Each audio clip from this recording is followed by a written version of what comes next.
بسم الله الرحمن الرحيم.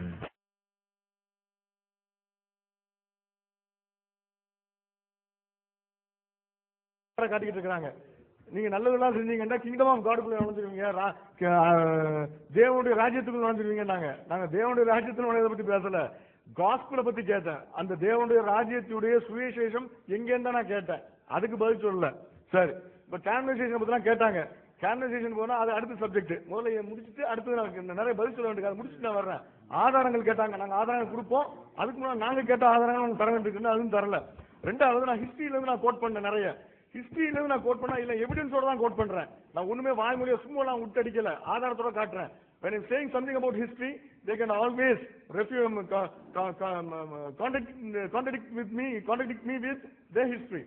அவங்க ஒரு ஹிஸ்டரி நாம சொன்னேன்னு சொன்னா அவங்க எதிர்க்க ஆதாரத்தை காட்டி இப்படித்தானே இருக்குது, கான்வர்சேஷன் இப்படிதான் நடந்துச்சு, நீங்க என்னென்னமோ சொல்றீங்கன்னு கேட்கலாம். கான்வர்சேஷன் நடந்துச்சுன்னு ஒத்துக்கிறாங்க, கான்ஸ்டன்டைன் தான் நான் செஞ்சாருண்ட இல்லன்றாங்க. அப்ப என்ன எப்ப நடந்துச்சு நீங்க சொல்லுங்க, நீங்க எப்ப நடந்துச்சுன்னு சொல்லுங்க. நான் யாரு சொல்றது கரெக்ட், யாரு சொல்றது உண்மைன்னு அப்ப தெரிஞ்சுக்கிறோம். When you are trying to refute something, you will have to refute with your historical evidence. You need not simply say that whatever they said is wrong.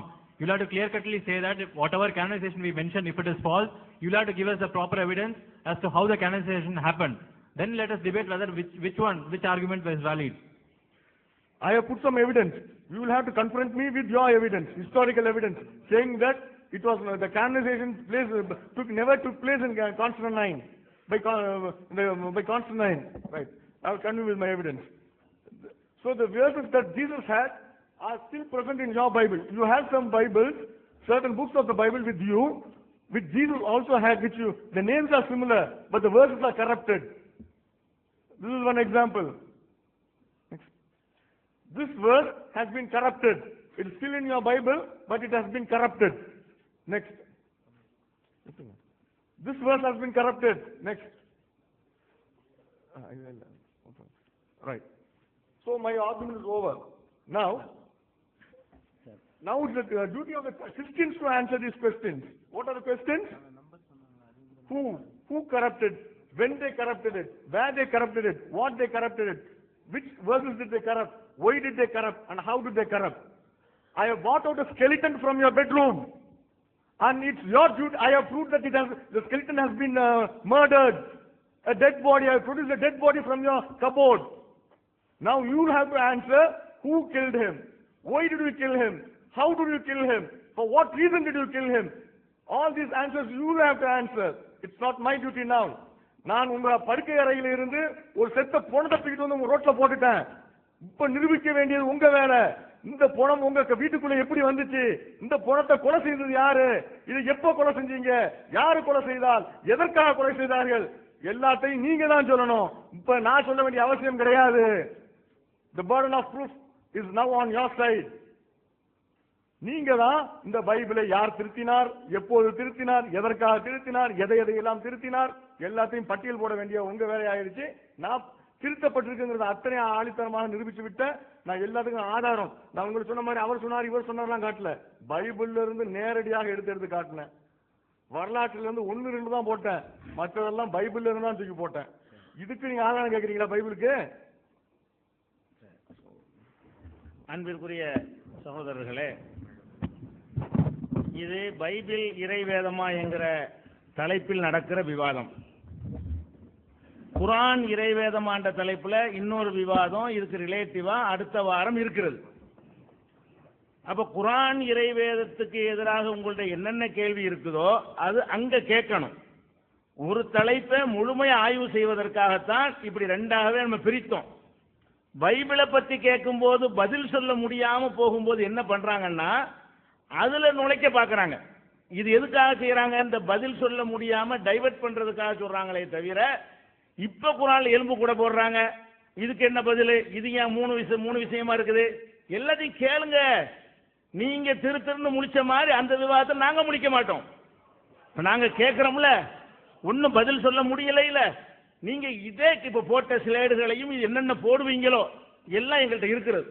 குர்ஆனுக்கு எதிராக என்னென்ன நீங்க கேட்க போகிறீர்களோ அதையெல்லாம் சட்டையை பிடிச்சு கேளுங்க. நீங்கள் தலை குனிகிற வகையில் நாங்கள் பதில் சொல்வோம். குர்ஆன்ல தவறு இல்லை, இதுல சொல்ல மாட்டோம். ஒரு வாரம் தான் இந்த தலைப்புல சொல்ல வேண்டியதை விட்டு டைவர்ட் ஆக மாட்டோம், அது சொல்லிக் கொள்கிறேன். அடுத்ததாக சில கேள்விகளுக்கு சொல்ல வேண்டும்.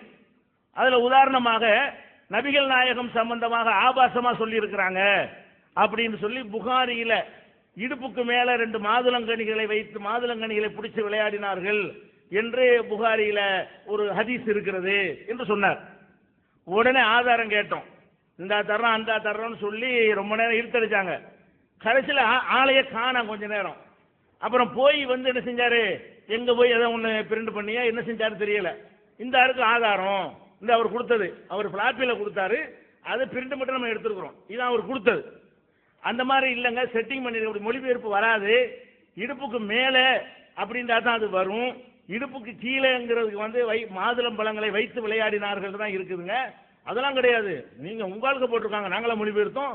யார் மொழிபெயர்த்தா? அவர் தந்திருக்கிற பேப்பர்ல இருக்கிறது ரஹ்மத் ட்ரஸ்ட் 4ஆம் பாகம் பக்கம் 321. இதுதான் புகாரியுடைய ரஹ்மத் ட்ரஸ்ட் வெளியிட்ட புக்கு.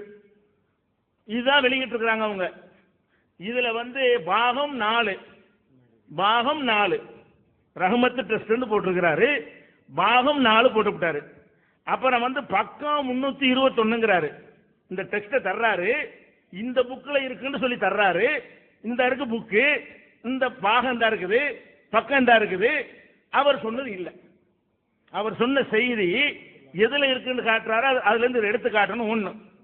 ரெண்டாவது என்ன செய்யறாருன்னு கேட்டா, அதோட நிக்கல, ஹதீஸுக்கு நம்பர் போடுவாங்கல்ல, நம்பரும் போட்டிருக்கு. அது என்ன நம்பர்? 4838 4838 இந்த நம்பர் போட்டிருக்கிறார். சரி, பக்கம் தான் தப்பா இருக்கு, அந்த 4838 நம்பர்லயாவது இருக்கான்னு கேட்டா, இந்த இருக்கு 4838ங்கிற நம்பர் இந்த புக்ல ரஹ்மத் ட்ரஸ்ட்ல.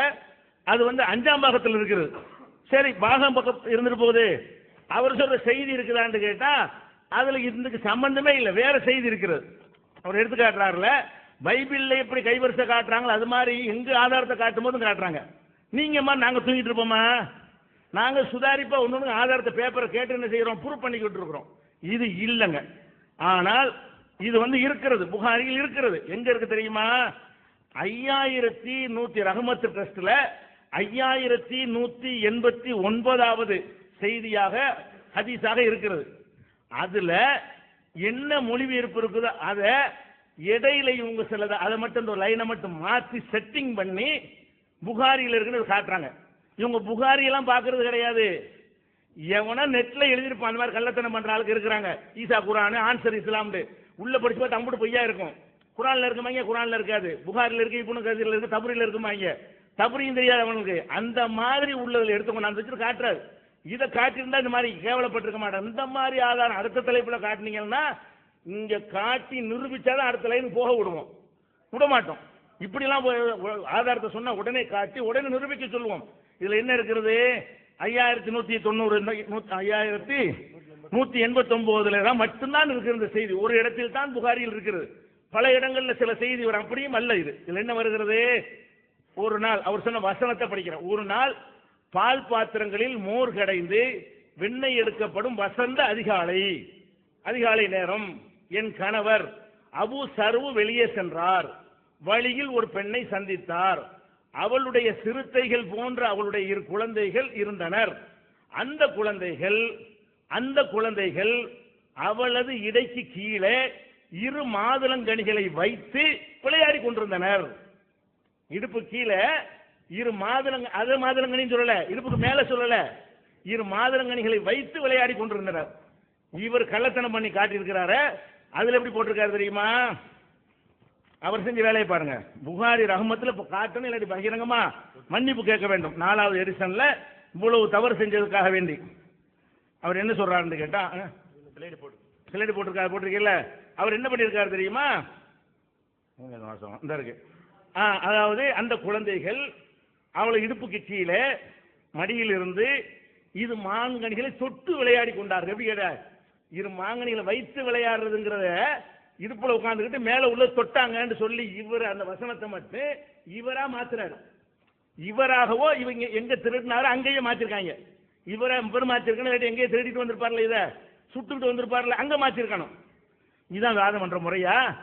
உங்களுடைய ஒவ்வொரு வாதமும் இதே மாதிரி இருக்கிறது. ஒவ்வொரு ஆதாரமும் தப்ரி எல்லாம் அடுத்ததுல இந்த தலைப்புக்கு தேவையில்லாம விட்டு வைக்கிறவங்கள பல விஷயங்களை சொன்னீங்க நேற்று, அதுக்கு ஆதாரம் கேட்டோம். குர்ஆன்ல அரபியில் பிராக்கெட் போட்டுருக்கு. சரி அடுத்த தலைப்புல அதை பார்த்துக்குருவோம், வைங்க, வைக்கும்போது கேட்டுக்கிறோம் இருக்கிறேன். அப்ப இது எவ்வளவு பெரிய இங்கிலீஷ்ல சொல்லுங்க. Dear brothers and sisters, everybody is clear that we have come here for discussing the topic is Bible God's word, and there's no confusion about it. But the other side, they have been putting on arguments about the second topic which we are going to discuss the next week. We have made this partition just to make sure that the entire essence of the debate reaches the people, reaches the audience. Now, they don't have to quote anything which is respect to the Quran and the verses present in Quran. For that, you ask us whatever question you want, in whatever manner you want. We will not leave the auditorium, but for answering one single question of yours. We will very well answer all the questions, all the arguments you pose. We are ready to take that challenge, and we, inshallah, will do it next week.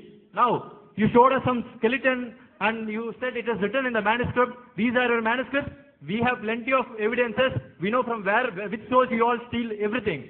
We have everything what you are going to quote in the next week, and we are ready to answer each and every argument.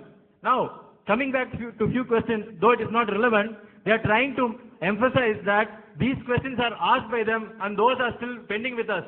Anyway, these are not relevant to the topic, but still they are re-emphasizing that these questions are not answered.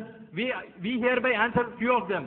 Number one, they stated about a hadith in Sahih Bukhari, volume 4, page 321, that about Aisha, where two pomegranates are described. And when we asked for the reference, they gave us the reference as volume 4, page 321. And in the book Rahmat Trust, that's the publication they mentioned. When they refer the exact page and the part, we never found that hadith. We challenged them to show the hadith in this page.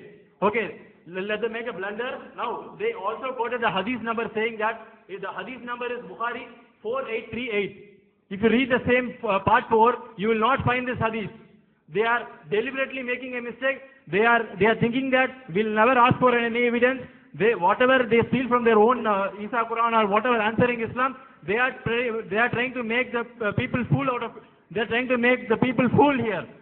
And we'll definitely answer whatever question they ask, and we are also letting them know that in the next topic, if you are continuing to do so, that will not be relevant. If you are producing it, if you are taking up an argument, it is your responsibility to prove that it is your responsibility to show the evidence. Now, wherever you have stolen, we know wherever you have been stealing from, and the two hadith, whatever is mentioned here, the exact translation, if you read in the hadith, it is actually mentioned in Bukhari 5189. If you read the hadith number 5189 in Sahih Bukhari, you will find that whatever they have claimed is not written in that.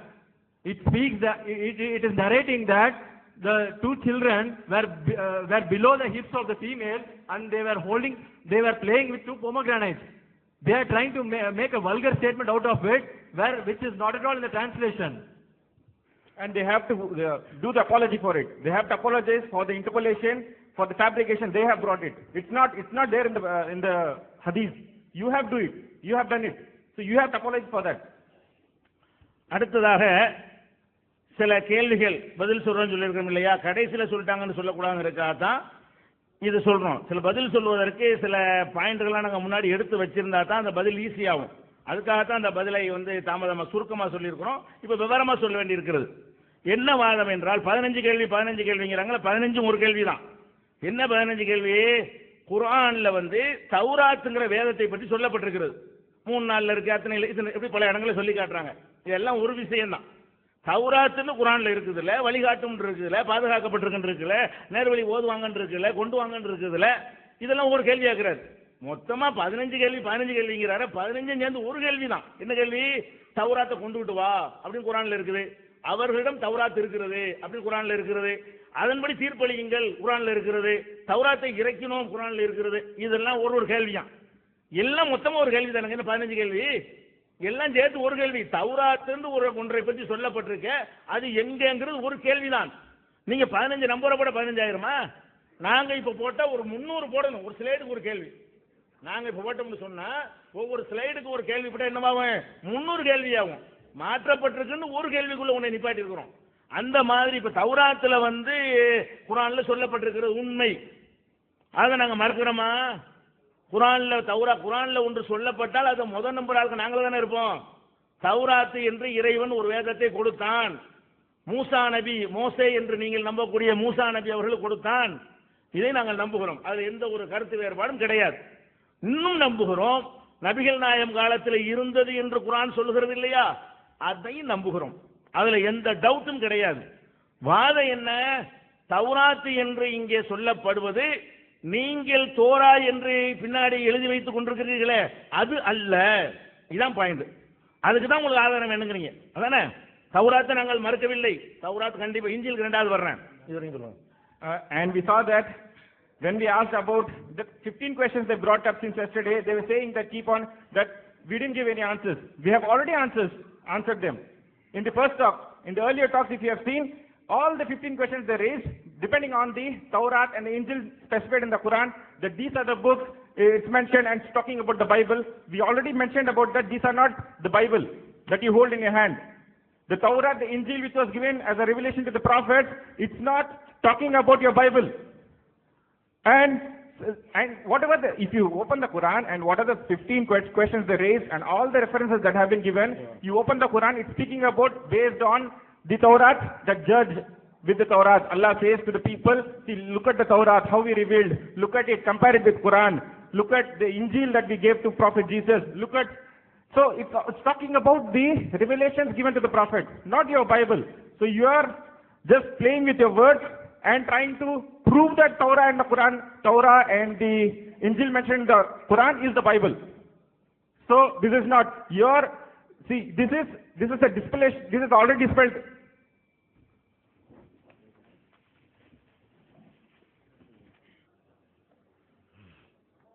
நண்பர்களே, dear friends, முதல்ல நம்ம ஒன்று புரிஞ்சுக்கணும், இது வந்து விவாதம். We have to first of all understand this is a debate. இங்க வந்து நம்மளுடைய கருத்துக்களை நம்ம சொல்ல வந்திருக்கிறோம். அருமையான டிஎன்டி ஜெனரல் அவங்களுடைய கருத்துக்களை அவங்க சொல்றாங்க. We have come here to point out our reasons and they also come here to point out their reasons. ஒரு சில ஆதாரங்களை நம்ம சொல்றோம், சப்போஸ் கொடுக்கல அப்படின்னா அதுக்கு பொறுப்பு நாங்க தான். If we say something and if you are not giving the resource and we are the responsible for that. இதுக்கு என்ன அர்த்தம்? அது மன்னிப்பு கேட்கணும் அர்த்தமா? What do you mean by that? Is that we need to apologize? நீங்க பதிவு பண்ணுங்க, அவங்க கொடுக்கலன்னு சொல்லி பதிவு பண்ணுங்க, அதுதான் வந்து மக்களுக்கு போய் சேர போகுது. Because you have to simply record that they were not able to give that evidence, so that is only going to reach the people. அதை விட்டு மன்னிப்பு கேட்காம விட மாட்டோம், இதெல்லாம் என்னங்க அது? Then you are saying no, we are not going to leave you without asking apologies and all. அடுத்த விவாதத்துல நீங்க எங்களை சட்டையை பிடிச்சு கேளுங்க அப்படின்னு ஒரு வார்த்தை சொன்னீங்க. And they say so for the next debate you just hold on our collar and ask. அது எங்க வேலை இல்லையே. That is not our job to do anyway. இந்த மாதிரி வேலைக்கு நாங்க இங்க வரல. For that work we didn't come here. எங்களோட இது வந்து நேர்மையான வகையில ஒரு விவாதம் நடத்தணும் அப்படிங்கறதா. So our motive is doing a debate in a right way. இதுக்கு வந்து யாரும் நடுவர் கிடையாது, ஏன் வச்சிருக்கோம்? Why we are not having any referee over here? மக்கள் தான் இதுக்கு நடுவர். The audience, the people have to be the referee for themselves. நாங்க ஒரு தப்பு பண்ணா மக்கள் அதை புரிஞ்சுக்குவாங்க. If we make any mistake or error, the people themselves can understand. நாங்க சொல்ற பைபிள் வேதமா இறைவேதமா இல்லையாங்கறத மக்கள் புரிஞ்சுக்குவாங்க. So they will understand what the Bible we say it's not a word, is it the word of God or not? So they will understand. நீங்க பேசுற method, நீங்க பேசுற காரியங்களை குறித்து மக்கள் உணர்ந்து கொள்வாங்க. So the way that you are using and the way that you are presenting, even that also the people will understand. அதனால இது சொல்லாம விட மாட்டோம், கொடுக்காம விட மாட்டோம், இதெல்லாம் வந்து எனக்கு நம்ம விவாதத்துக்கு சரிப்படுற மாதிரி எனக்கு தெரியும். I don't think this is very apt to speak in the debate that if you don't say that we will not leave you or we will do this and that.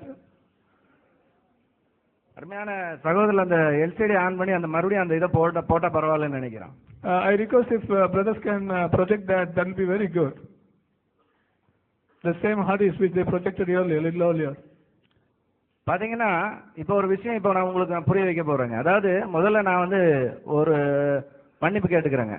I'm just going to clarify a thing, but before that I'm asking apologies. எதுக்குன்னு கேட்டீங்கன்னா ஒருவேளை நான் கொடுத்த இதுல வந்து ஒருவேளை சஹீஹுல் புகாரின்னு இருந்தா என்னை மன்னிச்சுக்கோங்க. If I have just given the reference, but if it is Sahih Bukhari in that evidence, so please forgive me for that. ஆனா இப்ப அதுக்கு பிறகு நீங்க பதிய வச்ச எல்லாத்துக்கும் நீங்க மன்னிப்பு கேட்கணுங்கிறதா ஒரு முக்கியமான கொஸ்டின்.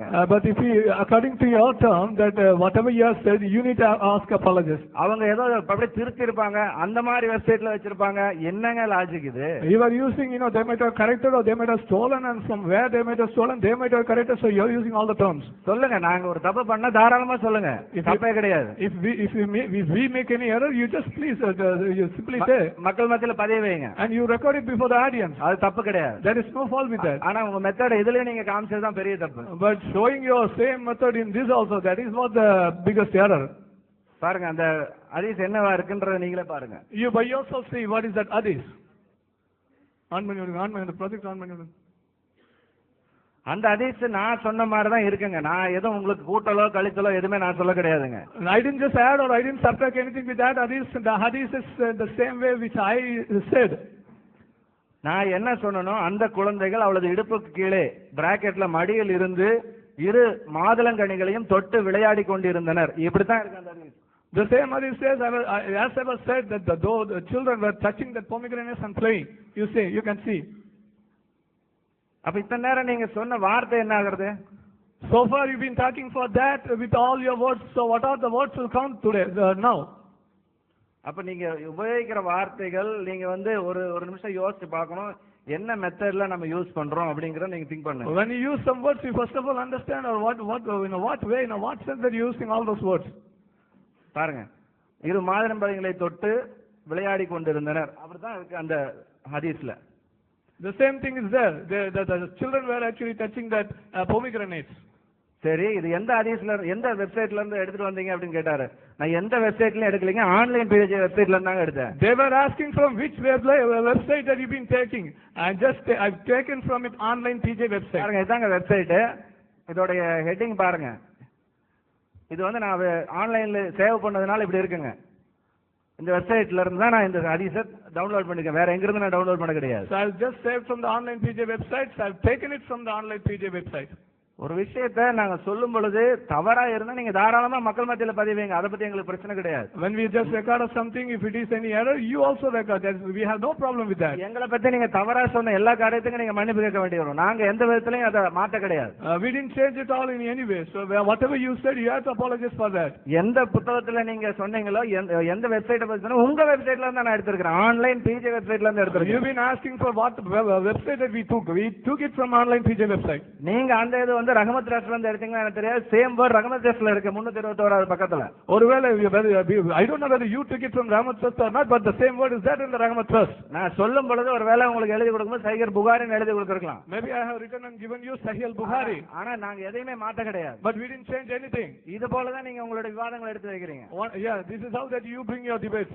தயவு செஞ்சு இந்த மாதிரி பேட்டர்னை கொஞ்சம் மாத்துங்க. So just please change your pattern. உங்களுடைய விவாதங்களை தாராளமா வைங்க. You just make your debate. அத பத்தி எங்களுக்கு பிரச்சனை We கிடையாது. don't have a problem with that. நாங்க அதுக்கான ஆன்சர் பண்றோம். We will just give you answer for that.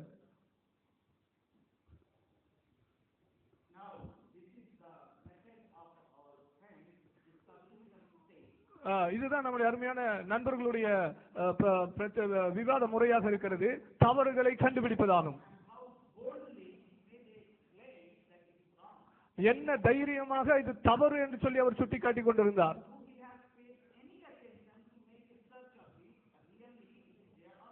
அவர்களுக்கு இது வந்து உண்மையில் அங்க இருக்குதா இல்லையாங்கிறத பற்றி ஒரு ஆய்வு செய்யணுங்கிறதான எந்த விதமான ஒரு எண்ணம் இருந்ததா? ஒருவேளை அந்த ரெஃபரன்ஸ் கொடுக்கப்பட்டது தவறாக சரியாக இருந்திருக்கலாம்.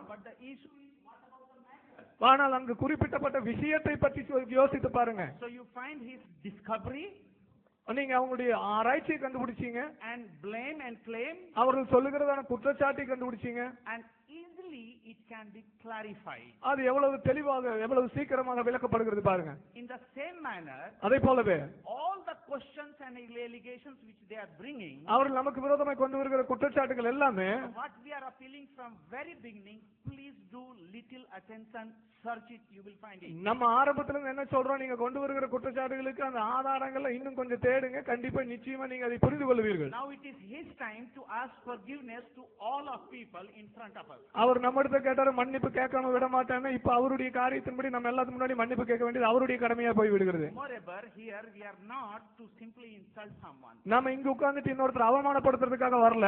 We are here to respect and educate people. நம்ம ஒவ்வொருத்தருக்கும் மரியாதை கொடுத்து நம்ம கற்றுக்கொண்ட காரியங்களை கற்றுக் கொடுப்பதற்காக வந்திருக்கிறோம். With the loving tone, அதே அன்பான குரலிலே தான். friendly tone. எஸ், நட்பு ரீதியிலே. Now my friend has also brought some of the allegations. என்னுடைய நண்பர் சில குற்றச்சாட்டுகளை கொண்டு வந்தார். He says all the answers we have given. நாம் எல்லா பதிலையும் நாங்க கொடுத்துட்டோம். And the answer is that this Torah is not the real Torah. நாங்க கொடுத்த பதிலின்படி இந்த தோரா ஒரிஜினல் தோரா இல்ல. Now let me read another hadith. நான் இன்னொரு ஹதீஸ் உங்களுக்காக படிக்கட்டும். It is Sahih al-Bukhari. சஹீஹ் அல்-புகாரி Volume 6. Volume 6 Hadith number 79. ஹதீஸ் number 79. Let me read it. Here it says, narrated Abdullah bin Umar, the Jews brought to the Prophet a man and a woman, they were caught in adultery. இந்த இடத்துல பார்க்கிறோம் அருமையான அந்த சம்பவத்திலே ஒரு சில நபர்கள் விபச்சாரத்திலே கையும் களவுமாக பிடிக்கப்பட்ட ஆணையும் பெண்ணையும் ஹஜ்ரத் முகமது இடத்திலே கொண்டு வந்தார்கள். And they asked Prophet Muhammad, what is your opinion? அவர்கள் அந்த ப்ராஃபட் முகமதை பார்த்து இதை பற்றி உங்களுடைய கருத்து என்ன என்று கேட்டார்கள். Prophet Muhammad says, bring the Torah. அதற்கு அருமையான ஹஜ்ரத் முகமது அவர்கள் சொன்னார்கள், உங்க தோராவை கொண்டு வாங்க. And they brought the Torah. அவர்கள் தோராவை கொண்டு வந்தாங்க. Prophet Muhammad says, you read. அந்த தோராவை வாசி என்று அவர் சொன்னார். And they read. அவர்கள் வாசித்தார்கள். And the adultery punishment was mentioned.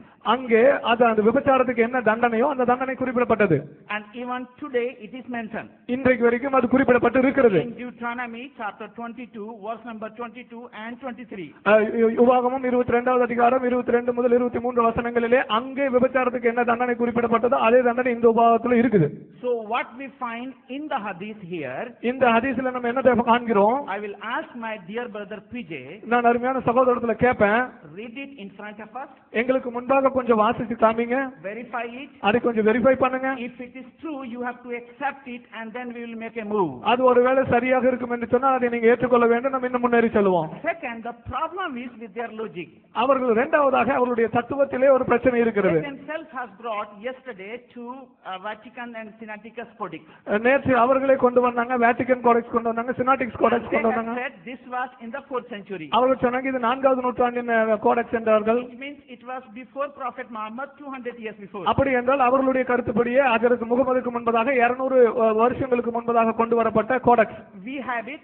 அது நம்ம இடத்துல இருக்கு. They have wrote it. அவர்களும் எடுத்திருக்காங்க. They have proclaimed it. அதை அறிவித்திருக்காங்க. But still the heart of the matter, prophecy of Muhammad, even they have not found. இன்னுமாக ஹஜ்ரத் முகமதை பற்றியதான தீர்க்க தரிசனத்தை அவர்களே கண்டுபிடிக்கவில்லை. அதுல So here from hadith it can be established Torah was there during Prophet Muhammad. From their preaching, from their quoting, from the manuscript, it can be established Torah was before Prophet Muhammad. அவர்கள் என்னத்தை பிரசங்கிச்சாங்களோ என்னத்தை பேசினாங்களோ அதிலிருந்து இந்த ஹதீஸிலிருந்து மூல ஆதாரங்களிலிருந்து எல்லாவற்றையும் நம்ம உறுதியாக கொள்ளுகிற காரியம் என்னவென்றால் ஹஜ்ரத் முகமது அவர்களுக்கு முன்பதாகவே அல்லது அவர்களுடைய காலத்திலும் தோரா இருந்தது என்பதுதான். But what is interesting part, ஆனா இதுல கொஞ்சம் ஆர்வமான விஷயம் என்னவென்றால் further Sahih al-Bukhari volume 8 hadith number 816 says, சஹீஹ் அல்-புகாரி வால்யூம் 6 வால்யூம் 8 82 சொல்லுகிறது, that Prophet Muhammad also got some revelation, if any adultery people commit adultery, stone them. Volume 82 சொல்லுகிறது ஒருவேளை விபச்சாரம் செய்திருந்தா அவர்களை கல்லெறிந்து கொள்ளுங்கள் என்று. But Umar says, ஆனால் உமர் அவர்கள் சொல்லுகிறார், it is not in the Quran. அவர் சொல்றார் குர்ஆனிலே இது இல்ல. So the Ask Bible was during Prophet Muhammad, still is now, but the Quran which they had during the time of their followers, they don't have right now. Actually அது Bible அன்னைக்கு இருந்தது போல இன்னைக்கு வரைக்கும் இருக்குது. ஆனா அவர்களுடைய கருத்துப்படியே அவர்களுடைய காலத்தில் இருந்த குர்ஆன் இப்பொழுது இல்ல. But we expect from them ஆனால் நம்ம அவர்களிடத்தில் எதிர்பார்க்கிறோம் to do the public apologize. பொதுவான ஒரு மன்னிப்பு அவர்கள் கேட்பார்கள் என்று எதிர்பார்க்கிறோம். Once again, மீண்டுமாக our friends said our raising questions on the basis of the Quran is not the right thing. அவர்கள் சொன்னாங்க குர்ஆனுடைய அடிப்படையில் நீங்க கேள்வி கேட்கிறது ஒரு சரியான காரியம் அல்ல என்று சொன்னார்கள்.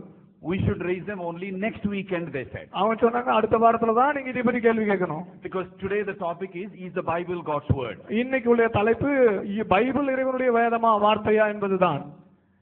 Once again, it's very clear that they have not followed the logic of the debate, logic of the argument, right from yesterday.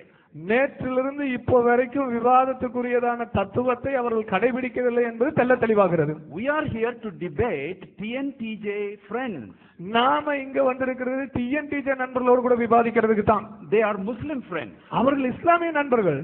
And now I would like to ask PJ sir. நான் PJ sir இடத்துல கேட்க விரும்புகிறேன் questions. ஒரு சில கேள்விகளை. Are you coming to this debate with us Christians as an atheist or a Muslim? நீங்கள் ஒரு நாத்திகராக இருந்து கொண்டு அல்லது நாத்திகராக இருந்து கொண்டு எங்களிடத்தில் விவாதிக்க வருகிறீரா அல்லது முஸ்லீமாக இருந்து கொண்டு எங்களிடத்தில் விவாதிக்க வருகிறீரா? My second question. இரண்டாவது கேள்வி, if you are coming for the debate as a Muslim, நீங்கள் ஒரு முஸ்லீமாக இருந்து இந்த விவாதத்துக்கு வருவீர் என்றால், then tell me if you believe in the Quran to be God's word or not. குர்ஆன் இறைவனுடைய வார்த்தை என்பதை நீங்கள் விசுவாசிக்கிறீர்களா அல்லது இல்லையா? And I know you will say yes I believe. நீங்க சொல்லுவீங்க ஆமாமா நான் இறைவனுடைய வார்த்தை என்று விசுவாசிக்கிறேன். And if you believe that the Quran is God's word, நீங்கள் அந்த குர்ஆன் இறைவனுடைய வார்த்தை என்று விசுவாசிப்பீர்களானால், then you should believe in what the Quran says about Taurat, Zabur and Injil. தௌராத்தை பற்றியும் ஜபூரை பற்றியும் இஞ்சிலை பற்றியும் குர்ஆன் என்ன சொல்லுகிறதோ அதை நீங்க விசுவாசிக்கணும். I was trying to quote in the morning, but my time was over. I will read it out now. இப்போ நான் அந்த காரியத்தை குறிப்பிடுவேன். Surah 5, சூரா 5வது அதிகாரம் 43 ayat 43வது ஆயத்தில் talks about Taurat. தௌராத்தை பற்றி பேசுகிறது. 44 44 talks about what Allah revealed. அல்லாஹ் எதை வெளிப்படுத்தினார் என்று கூறுகிறது. And 45 has a quotation from the Taurat. 45வது வசனத்திலே தௌராவிலிருந்து ஒரு குறிப்பீடு கொடுக்கப்பட்டிருக்கிறது. Eye for eye, nose for nose, ear for ear, tooth for tooth, and this is what exactly we find in our Taurat. கண்ணுக்கு கண் பல்லுக்கு பல் ஆகிய காரியத்தை அங்கே குறிப்பிட்டிருக்கிறது. இதைத்தான் நம்முடைய தௌராத்துல நம்ம வச்சிருக்கிறோம். And then 47 it says anybody who does not judge by what Allah has revealed, referring to Taurat and whatever, அங்க இருக்கிற தௌராத்தை குறிப்பிட்டு விட்டு அல்லாஹ் வெளிப்படுத்தின வேதத்தின்படி யாராவது தீர்ப்பு செய்யாவிட்டால் would be considered as rebellious.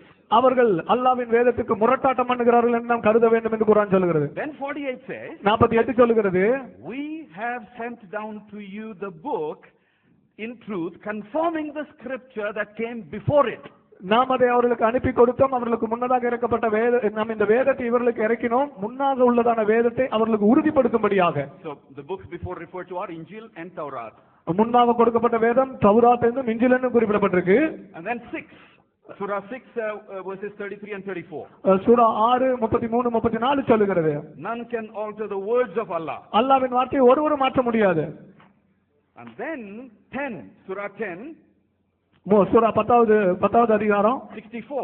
64வது ஆயத்து. No change can be there in the words of Allah. This is indeed the supreme success.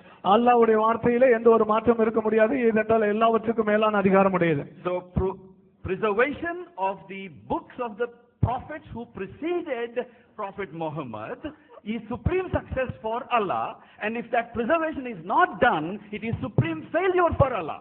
Mohammed அவர்களுக்கு முன்பாக இருந்ததான தீர்க்கதரிசிகளுடைய வார்த்தையை பாதுகாப்பது என்பதுதான் அல்லாஹ்வுடைய சுப்ரீம் சக்சஸாக இருக்கும் என்றால் அதிலே அவர் செய்யாவிட்டால் அது அல்லாஹ்வுடைய சுப்ரீம் சக்சஸாக இருக்க முடியாது. And so we have given all this as a support for our claim that the Torah, Injil, Zabur and all the whole Testament which was there at that time is still with us. நாங்கள் இத்தனை ஆதாரங்களை கொடுப்பதற்கு காரணம் அவர்களுடைய காலத்தில் இருந்த Torah இஞ்சில் சபூரை தான் எங்களிடத்தில் இருக்கிறது என்பதற்கான தெள்ள தெளிவான ஆதாரத்தை தான் இவ்வளவு நேரம் கொடுத்து கொண்டிருக்கிறோம். Prove that Bible is God's word which is preserved. இந்த தலைப்பின்படியாக பாதுகாக்கப்பட்ட இறைவேதம் கர்த்தருடைய பரிசுத்த வேதாகம் என்பதை நாங்கள் சொல்லுவதற்காகத்தான். So these questions are not irrelevant, they are very related to the topic. That's why we are raising. இந்த क्वेश्चनகள் வந்து தலைப்புக்கு சம்பந்தமற்றவைகள் அல்ல, இது மிக மிக தலைப்புக்கு பொருத்தமானவைகள். With references from the Quran and Hadith we have given. நாங்கள் அதற்கான ரெஃபரன்ஸ் வந்து குர்ஆன்ல இருந்து ஹதீஸ்ல இருந்து கொடுத்திருக்கிறோம். So we would like for our friends Mr. PJ and others to refer to those Quranic verses and hadith and respond to those 17 questions we gave yesterday morning itself. நேற்று காலையிலிருந்து நாங்கள் கேட்டதான அந்த 17 கேள்விகளுக்கு இந்த குர்ஆனின் வசனத்தின் அடிப்படையில் இருந்து அதை குறிப்பிட்ட பதில் கொடுத்து.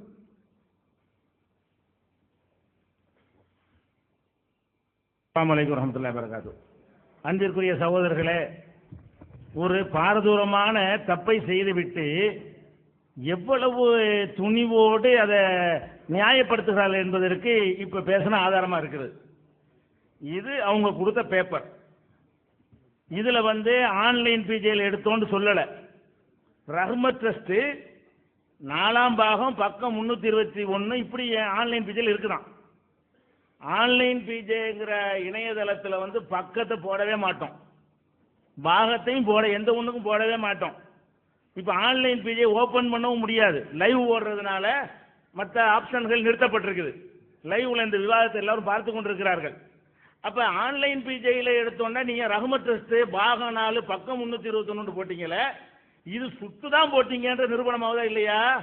ஆன்லைன் பிஜேல இருக்கு, புகாரியில இந்த மாதிரி 4ஆம் பாகத்துல 321வது பக்கத்துல இருக்குன்னு நீங்க சொன்னது எப்படி வரும்? ஆன்லைன் பிஜேல இல்லாத ஒரு விஷயத்தை சேர்த்து பிரிண்ட் கொடுத்துருக்கீங்க.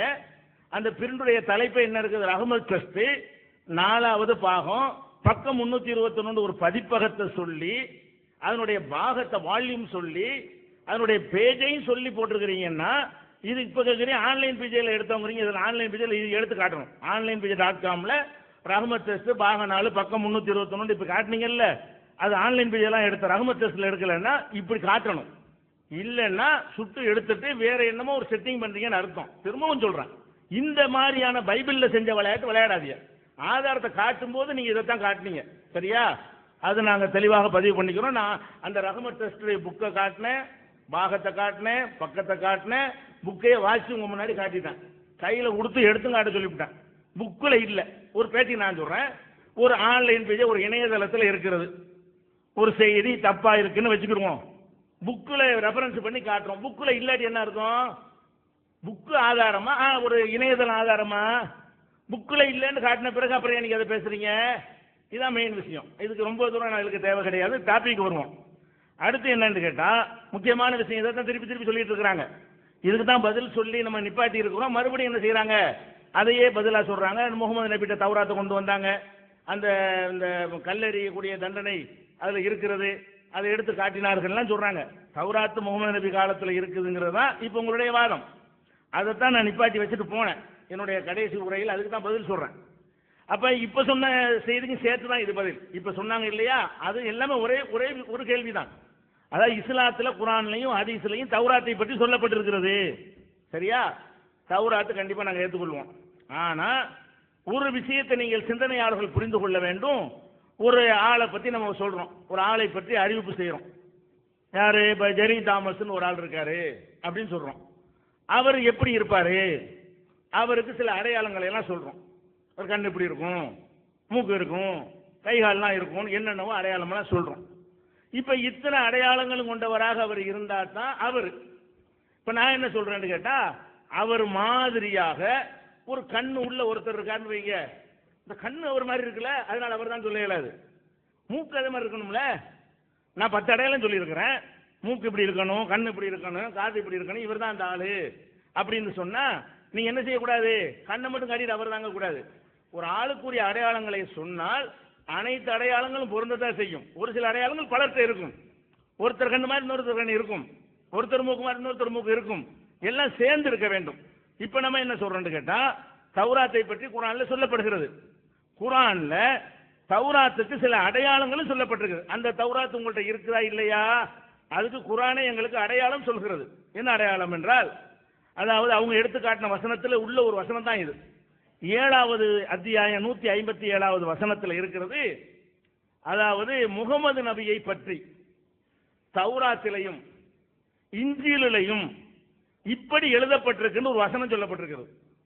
எப்படி வசனம்? முகமது நபியை பற்றி தௌராத்தில் இப்படி ஒரு வசனம் இருக்கிறது, இன்ஜீலில் ஒரு வசனம் எப்படி இருக்கிறது? யஜ்தூனஹு மக்தூபன் ஐந்தஹும் ஃபித் தௌராத்தி வல் இன்ஜீல். தௌராத் இன்ஜீல் என்ற 2 வேதங்களிலும் இப்படி எழுதப்பட்டிருப்பதை அவர்கள் பார்க்கிறார்கள். அவங்க கையில் உள்ள புஸ்தகத்திலே பார்க்கிறார்கள். என்ன வாசகம்? ஒரு வசனம் பைபிள், அதாவது தௌராத்தில் உள்ள ஒரு வசனம், இன்ஜீலில் உள்ள ஒரு வசனம் குர்ஆன் எடுத்து காட்டுகிறது. அந்த மக்கள் காலத்தில் அது இருந்தது. என்ன வசனம்? யஅமுருஹும் பில் மாரூஃப். இனி வரக்கூடிய முகமது நபி அவர்கள் நன்மையான காரியத்தை மக்களுக்கு எடுத்து சொல்வார்கள். வயன்ஹாஹும் அனில் முன்கரி. தீமையான காரியத்தை தடுப்பார்கள். வயுஹில்லு லஹுமு தய்யிபாத். நல்ல விஷயங்களை அவர்கள் அனுமதிப்பார்கள். வயுஹர்ரிமு அலைஹிமுல் ஹபாயிஸ். கெட்ட விஷயங்களை எல்லாம் தடை செய்வார்கள். எலவு அன்ஹும் இஸ்ரஹும் அகலாலிடத்தை காணத்தாலையும் அவர்கள் மீது உள்ள சுமைகளையும் விலங்குகளையும் உடைத்து எறிவார்கள். அப்போ வல்லதீன ஆமனு பிஹி, யார் அந்த முகமதை நம்புகிறார்களோ, அஸ்ஸரூஹு அவரை கண்ணியப்படுத்துகிறார்களோ, நஸரூஹு அவருக்கு உதவி செய்கிறார்களோ, ஒத்தபவுன் நூறல்லதி உன்சிலமாகு அவரோடு அருளப்பட்ட குர்ஆன் என்ற ஒரு வேதத்தை யார் வந்து பின்பற்றுகிறார்களோ, உலாயிக ஹுமுல் முஃப்லிஹூன் அவர்கள்தான் வெற்றியாளர்கள் என்ற ஒரு வசனம் தௌராத்தில் இருப்பதை அவர்கள் பார்க்கிறார்கள், இன்ஜீலில் இருப்பதை பார்க்கிறார்கள் என்று குர்ஆன் ஒரு அடையாளம் சொல்லுகிறது. இப்படி ஒரு வசனத்தை நீங்க காட்டினா அது தௌராத். அன்னைக்கு இருந்துச்சு தௌராத்துல ஒரு வசனத்தையே சொல்லி இந்த மாதிரி ஒரு வசனம் இருக்கிறது, இந்த பார்த்துக்கிட்டு இருக்கிறாங்க. யார் பார்த்துட்டு இருக்கா? நபிகள் நாயகம் காலத்திலே தௌராத்தை வைத்திருந்தவர்களும் நபிகள் நாயகம் காலத்தில் இன்ஜீலை வைத்திருந்தவர்களும் இருப்பதை எழுதப்பட்டிருக்குன்னு சொல்லவில்லை. குர்ஆன்ல எப்படி இருக்கிறது? எஜிதூனஹு மக்தூபன், இவரை பற்றி எழுதப்பட்டிருப்பதை கண்ணால் பார்க்கிறார்கள். இப்ப நாங்க கேட்கிறோம், நீங்க உங்க தோராவுல இப்படி ஒரு வசனத்தை நீங்கள் எடுத்து காட்டினால் இதே மாதிரி இருக்க வேண்டும். நீங்க இன்ஜீல் என்று சொல்வதை எடுத்து காட்டினால் கரெக்டா இருக்கு, அடையாளம் கரெக்டா இருக்கு, அந்த குர்ஆன்ல தௌராத் எதை சொல்லப்படுகிறதோ அது கரெக்டா இருக்குன்னு விளங்குகிறது. இப்ப நாங்க பாக்குறோம், ஆமா அன்னைக்கு ஒண்ணு இருந்தது, அந்த மக்கள் வச்சு இருந்தாங்க, அந்த ஒரு வசனம் இருக்குன்னு குர்ஆன்ல சொல்லப்பட்டிருக்கிறது, அதை காணல. அப்ப இவங்க களவாண்டாங்கன்னு விளங்குதா இல்லையா? அது அல்லன்னு விளங்குதா இல்லையா? சுட்டுட்டாங்கன்னு குர்ஆனை பத்தி குர்ஆனை நாங்க நம்புறோம், பெரிய லாஜிக் வைக்கிறாங்க. குர்ஆனை நீங்க நம்புகிறீங்களா இல்லையா? நீங்க நம்புறதுக்கு ஆதாரம் கேட்டா நாங்க நம்புறதுக்கு ஆதாரம் கேட்டாங்க. நீ எப்படி பைபிளை நம்புன? குர்ஆன்ல இருக்க, குர்ஆன்ல இருக்க நீங்க நம்புங்கன்னா நீங்க எப்படி நம்புனீங்க? அப்பம் பாட்டுன்னு சொன்னதை நம்புனதை தவிர அது கடவுள் வார்த்தை உங்களுக்கு என்ன ஆதாரம் இருக்கிறது? நாங்க சொன்ன குர்ஆன்ல சுமையை தோல்ல தூக்கி தான் உங்களுக்கு நிரூபிக்க இயலுமா? நம்ம என்ன கேட்கிறோம்? அடையாளம் நம்பர் 1 குர்ஆன்ல சொல்லப்பட்டிருக்கிறது, தௌராத்தில் இப்படி ஒரு வசனம் இருக்கிறது, இன்ஜீலில் இப்படி ஒரு வசனம் இருக்கிறது என்றால் நீங்கள் புதிய ஏற்பாட்டிலையும் பழைய ஏற்பாட்டிலையும் இந்த மாதிரி ஒரு வசனத்தை காட்டிட்டீங்கன்னு சொன்னா அதுதான் தௌராத் என்று நாங்கள் ஒத்துக்கொள்கிறோம். காட்டல என்று சொன்னா இது வேற அது வேற, குர்ஆனை கொண்டே நிரூபிக்கிறேன் நிறைய இருக்குது. நீங்க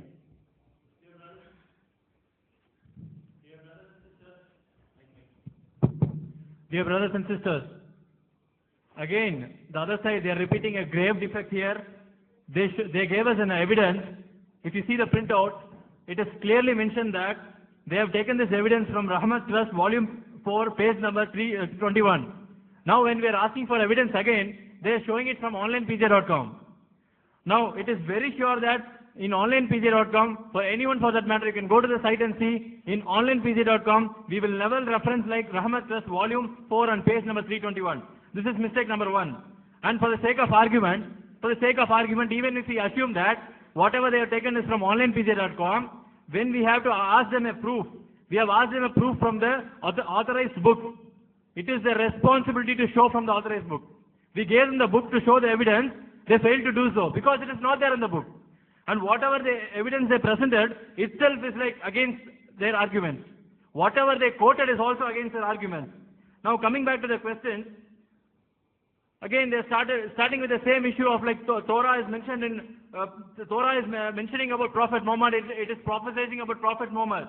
We have been answering them one by one. Now for example, if I have to describe a person, for example let's take Mr. Jerry Thomas. If I have to describe him, if I have to say that somebody is like Jerry Thomas, I will have to exactly say all the signs, exactly say all the characteristics of Jerry Thomas and say he will be so and so. Rather, if I simply say that the eyes of Jerry Thomas was similar to this, you see the difference? That is how they are quoting their argument. If you see the Quran, chapter 7, verse 157, it says very clearly, it gives a description of Torah. It also speaks about Torah. At the same time, it is very clearly stating that what all characteristics, what all descriptions it should hold. If you see Quran, chapter 7, verse 157, it is giving a definition of Torah.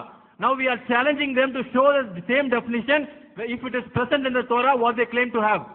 They are claiming the Old Testament as Torah. We want them to show a similar verse from Torah, stating that this is exactly resembling the way how it is written in Quran, how it is prophesied in Quran.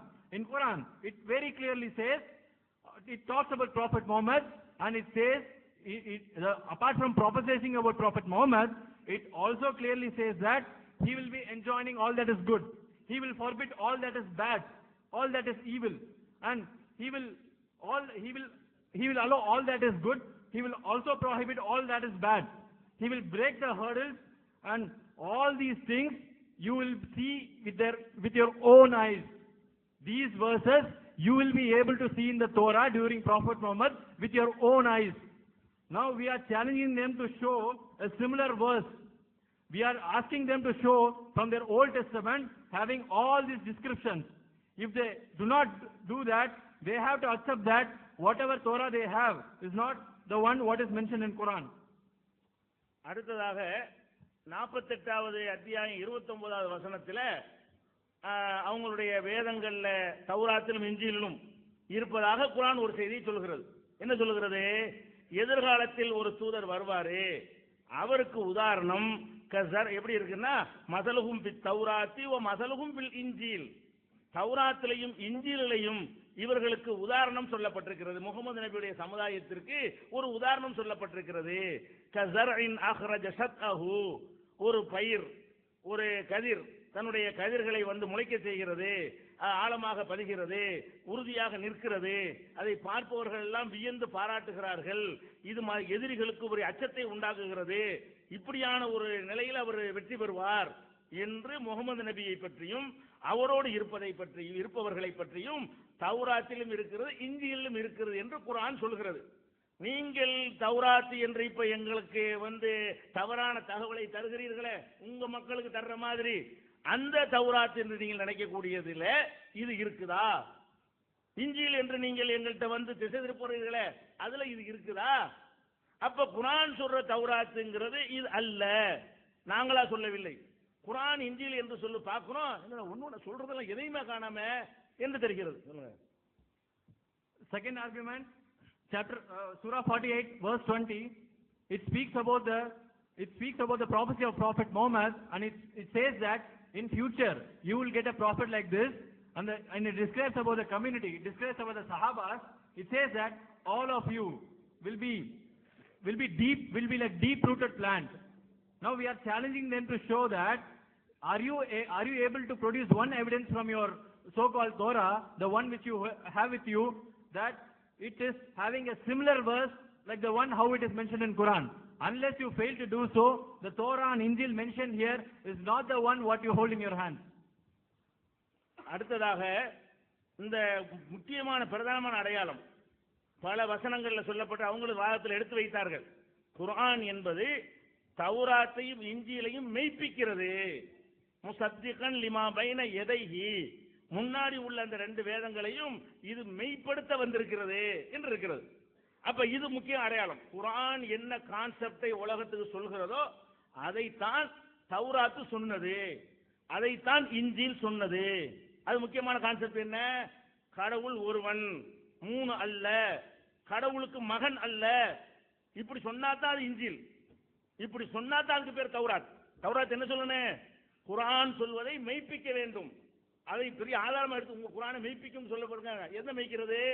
குர்ஆன் அப்புறம் படிங்க, ஒவ்வொரு கொள்கையா எடுப்போம். அதெல்லாம் எதிர்ப்பா இருக்கா, ஒத்து இருக்குதா? எதிர்ப்பா இருப்பது எப்படி தௌராத்தா இருக்க முடியும்? ஒத்து இருக்கிற தௌராத்துன்னு குர்ஆன் சொல்லுகிறது. அது ஒத்து இருக்க வேண்டும். நீங்க உங்கள் திருநீதி இருக்கக்கூடாது, ஒரு கடவுள் இருக்க வேண்டும், கடவுளுக்கு மகன் இல்லை என்று இருக்க வேண்டும். அதெல்லாம் இருக்குதா? தீண்டாமை இருக்குத, அவன் வரக்கூடாது, இவன் சொரியன் வரக்கூடாது, ஊனமுற்றன் வரக்கூடாது, விதை நசுங்கியவன் வரக்கூடாதுன்னு எழுதி வச்சுக்கிறீங்களே, அப்படி குர்ஆன்ல அது மாதிரி கான்செப்ட் எங்க குர்ஆன்ல இருக்கிறதா? அதே மாதிரி பிறவி பாவம் இருக்குதா? ஒருத்தன் பாவத்தை ஒருத்தன் சுமக்க முடியாது என்று குர்ஆன் சொல்கிறது. நீங்க யாரோ செஞ்ச பாவத்தை யாரோ சுமக்கிறார் என்று சொல்கிறீர்கள், யாருடைய பாவத்துக்கு யாரோ பலியானார் என்று சொல்கிறீர்கள். இந்த கான்செப்டை அடிச்சு நொறுக்குகிறது குர்ஆன்.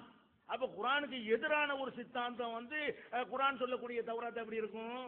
ஒரு இறைவனிடம் இருந்து வந்த ஒரு செய்தி, ஒரு கருத்தை தானே சொல்லணும். அப்ப குர்ஆன் பெரிய அடையாளமாக சொல்கிறது, முன் உள்ளதை மெய்ப்பிக்கும். தௌராத்தை குர்ஆன் மெய்ப்பிக்கும், குர்ஆனை தௌராத் மெய்ப்பிக்கும். இஞ்சிலை குர்ஆன் மெய்ப்பிக்கும், குர்ஆன் இஞ்சிலை மெய்ப்பிக்கும். அப்ப இப்படியான ஒரு வேதம் அன்றைக்கு இருந்தது.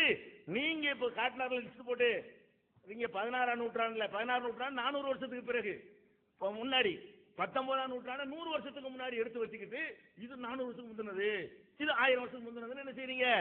நீங்க சொல்லிக் கொண்டிருக்கிறீர்கள். இதுல இருக்கே தவிர இது எப்படி தௌராத்தா இருக்கு? இது எப்படி இஞ்சிலா இருக்கு? நீங்க எடுத்ததை போன நூற்றாண்டுல எடுத்திருக்கிறீங்க. 100 வருஷத்துக்கு முன்னாடி எடுத்திருக்கிறீங்க. 19ஆம் நூற்றாண்டுல 16ஆம் நூற்றாண்டுல கண்டுபிடிச்ச மூலப்பிரதி எடுத்தா 400 வருஷத்துக்கு முந்தி எடுத்திருக்கிறீங்க. அப்ப நபிகள் நாயகம் அதுக்கு முந்தின நாள்ல அதுக்கு முந்தி உள்ள மிஸ்ஸிங் இப்பதான் எடுத்திருக்கிறீங்க. Similarly, if you see, they have quoted another other verse from Quran wherein it is clearly mentioned in the Quran that Torah and Injil will confirm what Quran says. But if you read the teachings of Quran, it will be very totally contradicting each other. If it is prophesied that Torah and Injil will be confirming Quran, the very Quran preaches about believing in one God, monotheism. But it does not preach that God is having a son. It does not preach about Trinity. Number 2, Quran is against untouchability. But the Leviticus, whatever we gave, the so-called Old Testament you hold now, it is preaching untouchability. Now, coming to sin and salvation, about sin, Quran very clearly defines that one cannot be held for another sin. Another person committing sin, one cannot hold it.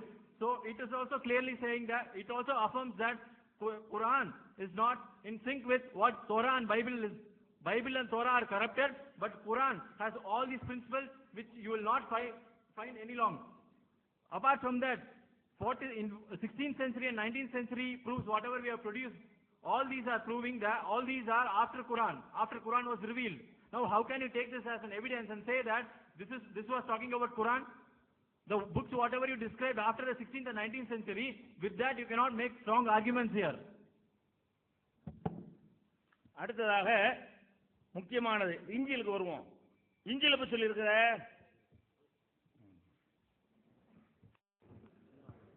நண்பர்களே, போன இதுல நான் தெளிவா சொன்னேன், சஹீல் புகாரில மன்னிச்சுங்க, சஹீல் முஸ்லிம்னு சொல்லிட்டேன். Last session I clearly said, actually I misquoted as Sahih Bukhari, but it's not Sahih Bukhari, it's Sahih Muslim. தயவு செஞ்சு என்ன பேசுறோன்றத கவனிக்காம நீங்க அதுக்கான ரெஸ்பெக்ட் கொடுக்கறதுங்கிறது எந்த அளவுக்கு சரியா இருக்குன்னு எனக்கு தெரியல. Please just listen what we are speaking. Without listening to that, don't just give refute, and I don't think how much it's good to refute in that way. நேத்து பூரா ஆன்லைன் பிஜே ஒர்க் பண்ணலையே, அங்கிருந்து எப்படி எடுத்திருப்பீங்க அப்படின்னு PJ sir கேட்டாங்க.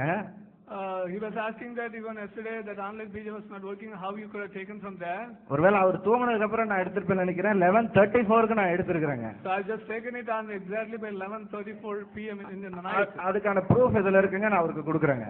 So I had the proof, it is here, and I will pass it on to him now. பாருங்க, நான் ஒரு விவாதத்தை எடுத்து வச்சு சொல்றேன். நான் உங்களுடைய வெப்சைட்ல இருந்தாங்க எடுத்தேன். முதல்ல ஏன் எழுதி கொடுத்தேன்னு கேட்டானா, தப்பா எழுதி கொடுத்துட்டேன்றது ஃபர்ஸ்ட் சொல்லியாச்சு.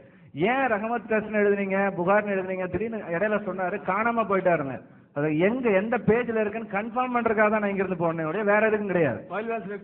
While I was giving answer, he was says that he went somewhere, he was lost somewhere, and he was disappeared somewhere, so I just went to confirm the number. என்ன காரணம்னா, உங்க வெப்சைட்ல இருந்து ஆல்ரெடி நான் word ஃபைலா அதை எடுத்து வச்சிருக்கேன். Because already I've taken and I've just copied from your website as a word file. But அது எதுல இருந்து எடுத்தேன்றதை நான் எழுதி வைக்கல.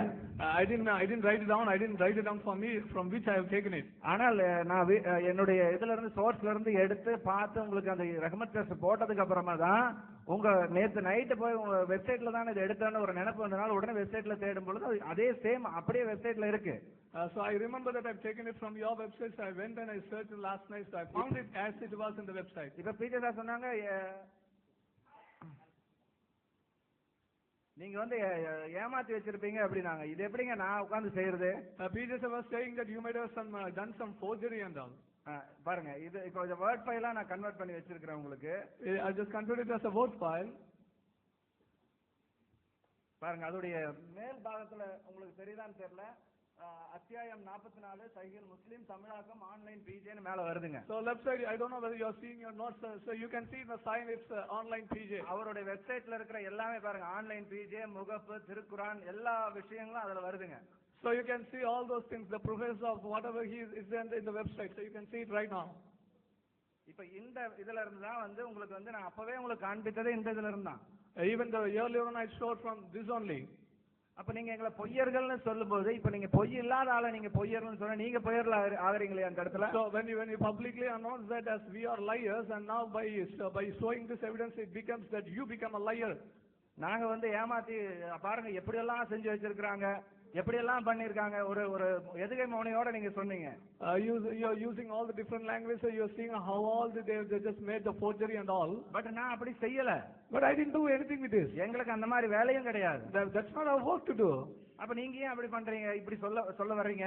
So when we don't do anything, so why you are coming to say all these things? அப்ப முதல்ல வந்து இந்த காரியத்தை நீங்க எங்க மேல சாட்டும் பொழுது உங்ககிட்ட ஏதோ பிரச்சனை இருக்குங்கிறதா இங்க இருந்து நமக்கு தெரியும். So it's very clear that when you accuse ourselves on this, it seems that you have a problem that. அதை அனுசரிச்சு பிஜே சார் இந்த புக் பிஜே சார் தான் எழுதினாங்க. In the book, this book was written by PJ sir. அந்த book நான் உங்களுக்கு அந்த ஹதீஸை காமிச்சறேன் பாத்துருங்க. So I'm showing the hadith. அவருடைய அந்த ஹதீஸ்ல இருந்தாங்க நான் எடுத்தது. பாத்துங்க, அது கீழ தான் அப்படியே வந்திருக்கு அந்த வெப்சைட்ல இருந்து. So you can see it, I just taken from that website, so it is on that website that the hadith is same. Adjust பண்ணுங்க, பாத்துருங்க. அந்த குழந்தைகள் அவளது இடுப்புக்கு கீழே மடியில் இருந்து இரு மாதுளங்கனிகளை தொட்டு விளையாடி கொண்டிருந்தாங்க. இப்படி தாங்க இருக்குது அதுல. This is how actually the children were on the children under vest and they were touching that pomegranates and playing. அப்படிதான் இருக்கு அதுல. இங்க பாருங்க, என்ன இது வந்து நான் வந்து செஞ்சது அப்படிங்கறாரு. ஆன்லைன் பிஜே நான் எப்படி வந்து செய்ய முடியும்? So how can I go and do it with online PJ? அப்ப நீங்க சொல்லுங்க இதுல இருந்து. So you by yourself say or decide. இப்ப இதுல இருந்து இன்னொரு விஷயத்தை கூட உங்களுக்கு இங்க கோடிட்டு காமிக்க நான் விரும்புறேன். So I would like to underline some other things here. ஆக்சுவலா இங்க ஆடியன்ஸ் வந்து மேக்ஸிமம் தமிழ் பீப்புள் தான். Every Tamilian people, maximum audience here is Tamilian people. எதுக்காக தமிழும் இங்கிலீஷும் சேர்ந்து நம்ம இந்த விவாதத்தை நடத்துறோம்? So why we are agreed to have this debate with both language, English and Tamil? இவ்வளவு செலவு பண்ணி நடத்துறதுக்கு காரணம் வந்து நமக்கு உண்மை வெளியே போகணுங்கிறதுக்காக. All the reason that we are spending too much to conduct this is only to the truth has to be brought out. அந்த விஷயத்துல நீங்க உண்மையாளர்களா இருந்திருந்தா, if you are true with that agreement or that concept, எங்களுடைய டீம்ல பெரும்பாலும் ஆங்கில பேசுகிறவர்கள் தான். Majority of our team is speaking English. இதுக்காக தான் வந்து ஆங்கில டிரான்ஸ்லேஷனே வெச்சது. That's why we kept English translation. ஆனா உங்களுடைய கமெண்ட்ஸ் பூரா நீங்க தமிழ்ல கொடுத்துக்கிட்டு ஒரு ஒரு ஒரு அப்படியே மேலோட்டமா ஒரு ஆங்கில மொழிபெயர்ப்பு. எதுக்கு அந்த மொழிபெயர்ப்பு? Whatever just your comments, you are just all the comments you are saying it in Tamil, but only you are summarized giving that in English. அப்ப ஏன் பயப்படுறீங்களா? நீங்க எல்லாவற்றையும் word to word உங்களுக்கு பண்றதுக்கு ஒரு பயமா இருக்கா? So are you afraid with translating with word to word? ஏன் தயவு செஞ்சு இந்த மாதிரி ரெண்டு இதுல இருக்காதீங்களே. So why you are still standing in the two standards? ஏன்னா நம்ம மக்களுக்கு போய் சேரணுங்கிறதுக்காக தான் வந்து இதா கொடுக்கிறது, இது இங்கிலீஷ்லயே கொடுக்கிறது. We are just doing it in English only. It has to be brought to the people. ஏன்னா ஒரே ரீசன் கிடையாது. இந்த இங்க இருக்கிற அறிஞர்களும் ஆங்கிலம் மட்டுமே அறிந்தவர்கள். The scholars over here, they only know the English. அப்படி இருக்கும் பொழுது அவர்களுக்கு நீங்க பேசுகிற தமிழ் முழுமையாக புரியாவிட்டால் அவர்கள் எப்படி வந்து உங்களுக்கு பதில் சொல்ல முடியும்? If they don't understand whatever you speak in Tamil, then how can they refute or how can they answer? அதனால தயவு செஞ்சு பாத்தீங்கன்னா நீங்க உங்களுடைய கருத்துக்கள்ல நீங்க சொல்றதெல்லாம் கரெக்ட் தான். ஆனா எக்ரிமெண்ட்ல நாங்க இப்படி தான் சொல்லியிருக்கோம். நாங்க ஆங்கிலத்துல மொழிபெயர்க்கிறதுக்கு மட்டும் நீங்க பதில் சொன்னா தமிழ்ல நாங்க என்ன வேணா சொல்லிக்குவோம். ஆங்கிலத்துல சொல்றதுக்கு மட்டும் நீங்க பதில் சொல்லுங்க. You may point out in the agreement. In the agreement you have said whatever we say it in English, you can just give answer for that. Does it mean that whatever you want to say it in Tamil, you will say it in Tamil, and only whatever to be given answer, it is to be in English? பாருங்க, அருமையான PJ sir எழுதின book இதுதான் Bible சொன்னா. இது கிட்டத்தட்ட 2010ல வந்ததுங்க. எவ்வளவு பதிப்பு பாத்தீங்கன்னா 9வது பதிப்பு வந்திருக்குதுங்க. This book has been written by PJ sir. The book title is This is Bible, and it has been the 9th edition in 2010. அதுல பேஜ் நம்பர் 37ல page number 37 புரொட்டஸ்டன்ட்கள் பாருங்க ஒரு நல்ல அழகான இத வந்து வாதத்தை அவர் வைக்கிறார். PJ are making a claim over here. புரொட்டஸ்டன்ட்கள் இவற்றை நீக்குவதற்கு ஏன் துணிந்தர் என்பதை கிறிஸ்தவ உலகம் அறிந்து கொள்வது அவசியமாகும். Actually speaking about why the Protestants are rejecting these things from their Bible. எதனாலனா எந்த ஆகமங்களை புரொட்டஸ்டன்ட்கள் நிராகரித்து விட்டனரோ அந்த ஆகமங்களில் பவுல் உருவாக்கிய கிறிஸ்தவ கோட்பாட்டுக்கு எதிரான பல வசனங்கள் இடம்பெற்றிருக்கின்றன என்பது முதல் காரணமாகும். He has been writing that actually the chapters or the books which has been rejected by the Protestant, in that chapter or book the Pauline concept it is mentioned. That's why the Protestant rejecting that. இயேசு சிலுவையில் அறையப்பட்டு மரணித்து மீண்டும் உயிர் பெற்று எழுந்தார் என்பது கிறிஸ்தவர்களின் அடிப்படை கொள்கை. The Christians having the basic concept that Jesus died on the cross and resurrected on the third day. So this is the basic or basic foundation of Christians. எந்த ஆகமங்களை புரொட்டஸ்டன்ட் பிரிவினர் நீக்கினாரோ அதே ஆகமங்களில் கொள்கைக்கு மரண அடி கொடுக்கப்படுகின்றது. The chapters which rejected by or removed by the Protestant, the chapter itself gives a very good answer for this the claim. உதாரணமாக இவர்களுடைய அந்த வசனத்துல அவர் குறிப்பிடுறாருங்க, ஞானாகமம் என்பதுல ஒண்ணு, இவர்கள் தள்ளுபடி செய்த ஆகமங்களில் ஞானாகமம் ஒன்று. So he's quoting from the book of wisdom in the canonical, that is the rejected one, maybe the book of Catholics, apocryphal book, sorry. அதுல வந்து ஆகமத்தோட 2வது அத்தியாயத்துடைய 5ஆம் வசனம் எப்படி சொல்லுகிறது? சாவுக்கு பின் திரும்பி வருதல் இல்லை, முடிவுக்கு முத்திரையிடப்படுகின்றது, எவனும் திரும்பி வருவதில்லை. In chapter 2 verse 5 says there is no returning back or no coming back after death. இந்த வசனத்தை ஒன்றுக்கு பல முறை படித்து பாருங்கள். He says that you read it once, not once, many times you read it again and again. இறந்த பிறகு திரும்பி வருதல் இல்லை என்பது எவனுக்குமே இல்லை என்பது இந்த வசனம் 2வது கருத்துக்கு இடமே இல்லாத வகையில் மிக தெளிவாக அறிவிக்கின்றது. Without any doubt it clarifies there is no coming back again after death. இந்த வசனம் வேதம் என்று ஒப்புக்கொண்டால் தங்கள் விரல்களால் தங்கள் கண்களை குத்திக் கொண்டதாக ஆகும் அல்லவா? இதனால் தான் இந்த வேதத்திலிருந்து அதனை நீக்கிவிட்டார். If they accept that if they accept this verse which is in the apocryphal book, and then they will have problem with their own books. That's why the Protestants have rejected this apocryphal book. தயவுசெய்து நான் வந்து இந்த புத்தகத்தை அந்த புத்தகங்களை வந்து வேத புத்தகமா நாங்க எடுத்துக்கொண்டதுக்காக எங்க வீட்டை மேற்கோள் காட்ட வரல. So I'm not coming to refer this only because that we didn't accept that as a God's word. சாதாரண ஒரு விஷயத்தை நாங்க தப்பா சொல்லிட்டோம் இல்ல எவிடன்ஸ் மாற்றி சொல்லிட்டோம், இவ்வளவு இது பண்ணீங்களே, இத்தனை ஆண்டுகளாக நீங்கள் உபயோகித்து வந்த இந்த புத்தகத்துல இவ்வளவு பெரிய தவறை நீங்கள் தெரிந்தா இல்ல தெரியாம செய்தீங்களான்றதை நீங்க இப்ப முடிவு பண்ணுங்க. So I'm going to refer this words is only to show, this many years you've been writing these books and making errors. I don't know whether you deliberately do it or deliberately did it or not, so I'm just going to show it. இவ்வளவு பெரிய அறிஞர் நீங்க, ஆக்சுவலா நீங்க வந்து பலருக்கு உங்க மார்க்கத்தை எடுத்து வைக்கிறீர்கள், நீங்க ரொம்ப நல்லது. You are eminent scholar, you are teaching your religion to many and many. மற்ற மதத்தவர்களை பத்தி பேசும் பொழுது அட்லீஸ்ட் ஒரு கொஞ்சமாவது உண்மையோடு கூட பேச வேண்டாமா? So when you speak of the other religion people, at least you must have a little truth with that. அந்த அத்தியாயத்துடைய முதல் வசனம் இப்படி தொடங்குதுங்க. That the first verse of chapter begins in this way. இறை பற்றில்லாதவர்கள் தவறாக கணித்து உள்ளத்தில் பின்வருமாறு சொல்லிக் கொண்டார்கள். The infidels who thought in that way and started speaking in their heart. It's how that the chapter begins. 1ஆம் வசனத்துல இப்படி சொல்லப்பட்டு பின்பு ஆரம்பிக்கிற வசனங்கள் தாங்க அந்த அதிகாரம் முழுமையா போகுது. The whole chapter goes on with this, the first beginning with that first verse which speaks about the infidels. அவன் தான் சொல்றான், கடவுள் நம்பிக்கை இல்லாதவன் சொல்றான், சாவுக்கு பின் திரும்பி வருதல் இல்லை, முடிவு முத்திரையிடப்படுகிறது, எவனும் திரும்பி வருவதில்லை என்று. The atheist who's having no belief in the God, he says that there is no coming back or returning back from the death. ஆனா PJ சார் கிளைம் பண்றாங்க, yes, the PJs are claiming with which கிறிஸ்தவங்க இத நீக்கிட்டாங்க அப்படினு. what PJs are saying that the Christian have rejected or removed it. இந்த வசனம் ஏன் நீக்கினாங்களாமா? Why they removed it? சிலுவை மரணத்தை மறுதலிக்குதாமா? Because this denies the conception of crucifixion. ஒண்ணுக்கு 10 டைம் இந்த வசனத்தை படிங்க. You have to read not once but 10 times.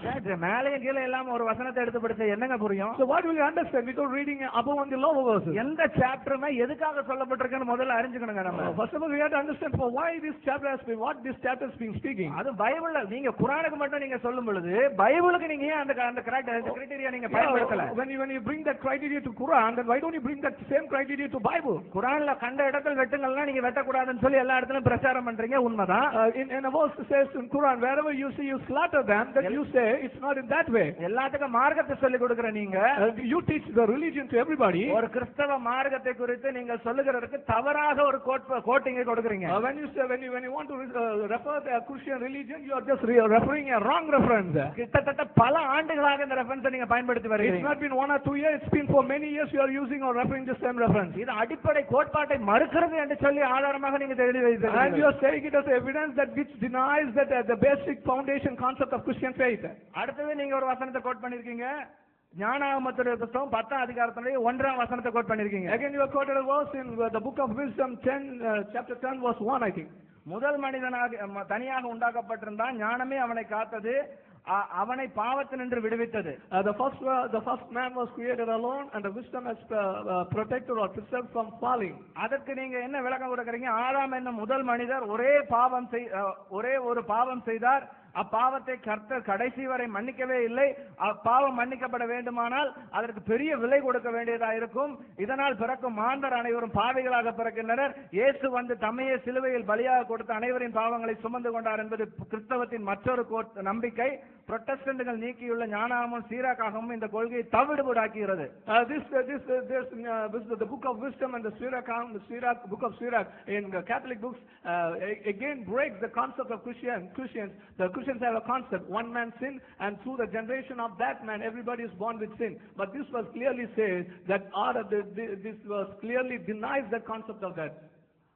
இந்த இடத்துல நீங்க பாத்தீங்கன்னா இந்த இடத்துல இது வந்து பைபிளோட இருக்கிற பிரச்சனைக்கு எதுவுமே ப்ராப்ளம் இல்லை. என்னன்னு கேட்டீங்கன்னா பைபிள்ல வந்து ஆதாம் தனியாக இருக்கப்போ பாவம் செய்தான்னு சொல்லி பைபிள் எங்கேயுமே சொல்லலைங்க. This has no problem with Bible because Bible never said that Adam sinned when he was alone. இது கத்தோலிக்கர்கள் வைத்திருக்க அந்த பைபிள்லயுமே இருக்கு அந்த விஷயம். The same thing is in Catholic Bible also. நீங்க ஈவன் குர்ஆன்ல கூட நீங்க சொல்றீங்க ஆதாமும் ஏவாளும் ஒண்ணுதா இருக்கும்போது அந்த பழத்தை சாப்பிட்டார்கள். Even in Quran you also say that when Adam and Eve they both were that they sinned.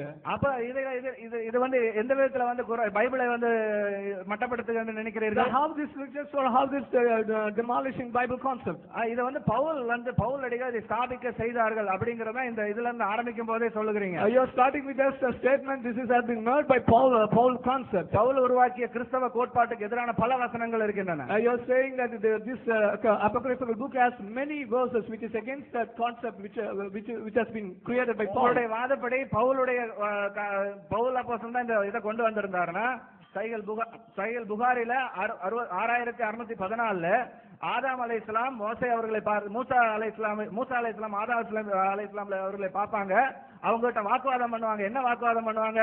உம்மாலதான் நாங்க சொர்க்கத்தை விட்டு வெளியேறிட்டோம் அப்படின்னு சொல்லி வாக்குவாதம் பண்ணுவாங்கன்னு போட்டுருக்கு. If you say it's a concept brought by Paul in Sahih Bukhari says that when Moses went and asked Adam for saying that because of you only we've been cast out to the cast out from heaven. பல ஹதீஸ்கள் இருக்குங்க. இதுல கேட்கப்பட்ட கேள்வி என்னன்னா இது எப்ப நடக்க போகிறது? இது எப்ப நடக்க போறோம்? மறுமை நாள்ல கியாமத் நாள்ல நடக்க போற விஷயங்க. When it's going to happen, this is going to happen on the judgment day. மூசா அலைஹிஸ்ஸலாம் வாழ்ந்த காலம் முடிந்து போய் பல ஆண்டுகள் ஆகிட்டு.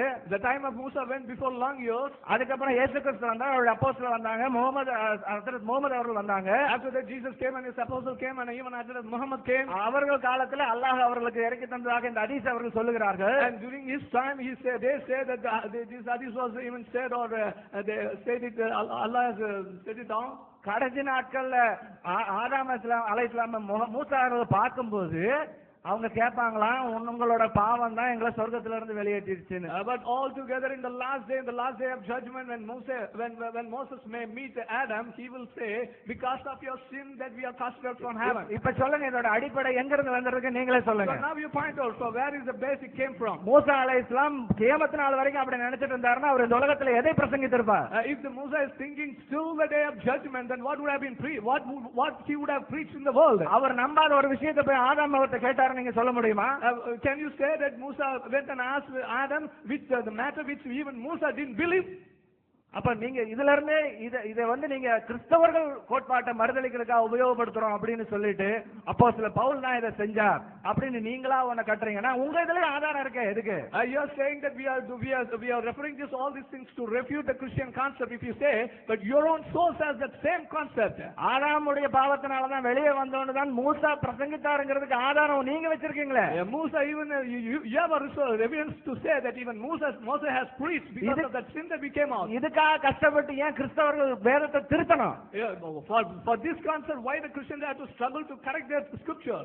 ஆனா உங்களுடைய கோட்பாடுகள் கிறிஸ்தவர்கள் திருத்திட்டாங்கன்னு சொல்றதுக்கு காரணம் நீங்க சரியா படிக்காம சரியா அனலைஸ் பண்ணாம மற்ற மார்க்கத்தவர்களை நீங்க தப்பா சொல்லணுங்கிறதுக்காக எப்படியாகலும் ப்ராஃபட் முகமதை பத்தி முந்தைய வேதங்கள் இருக்கும்னு நீங்க கோட் பண்ணீங்க. அது இல்லன்னு அது இல்லாத காரணத்தால இது சொல்றீங்க. நான் வந்து இந்த இடத்துல சொல்லிக்கிறேன். So we can say it's only because that it was mentioned about Hazrat Muhammad and now it's not. So to prove that you are saying all this fine.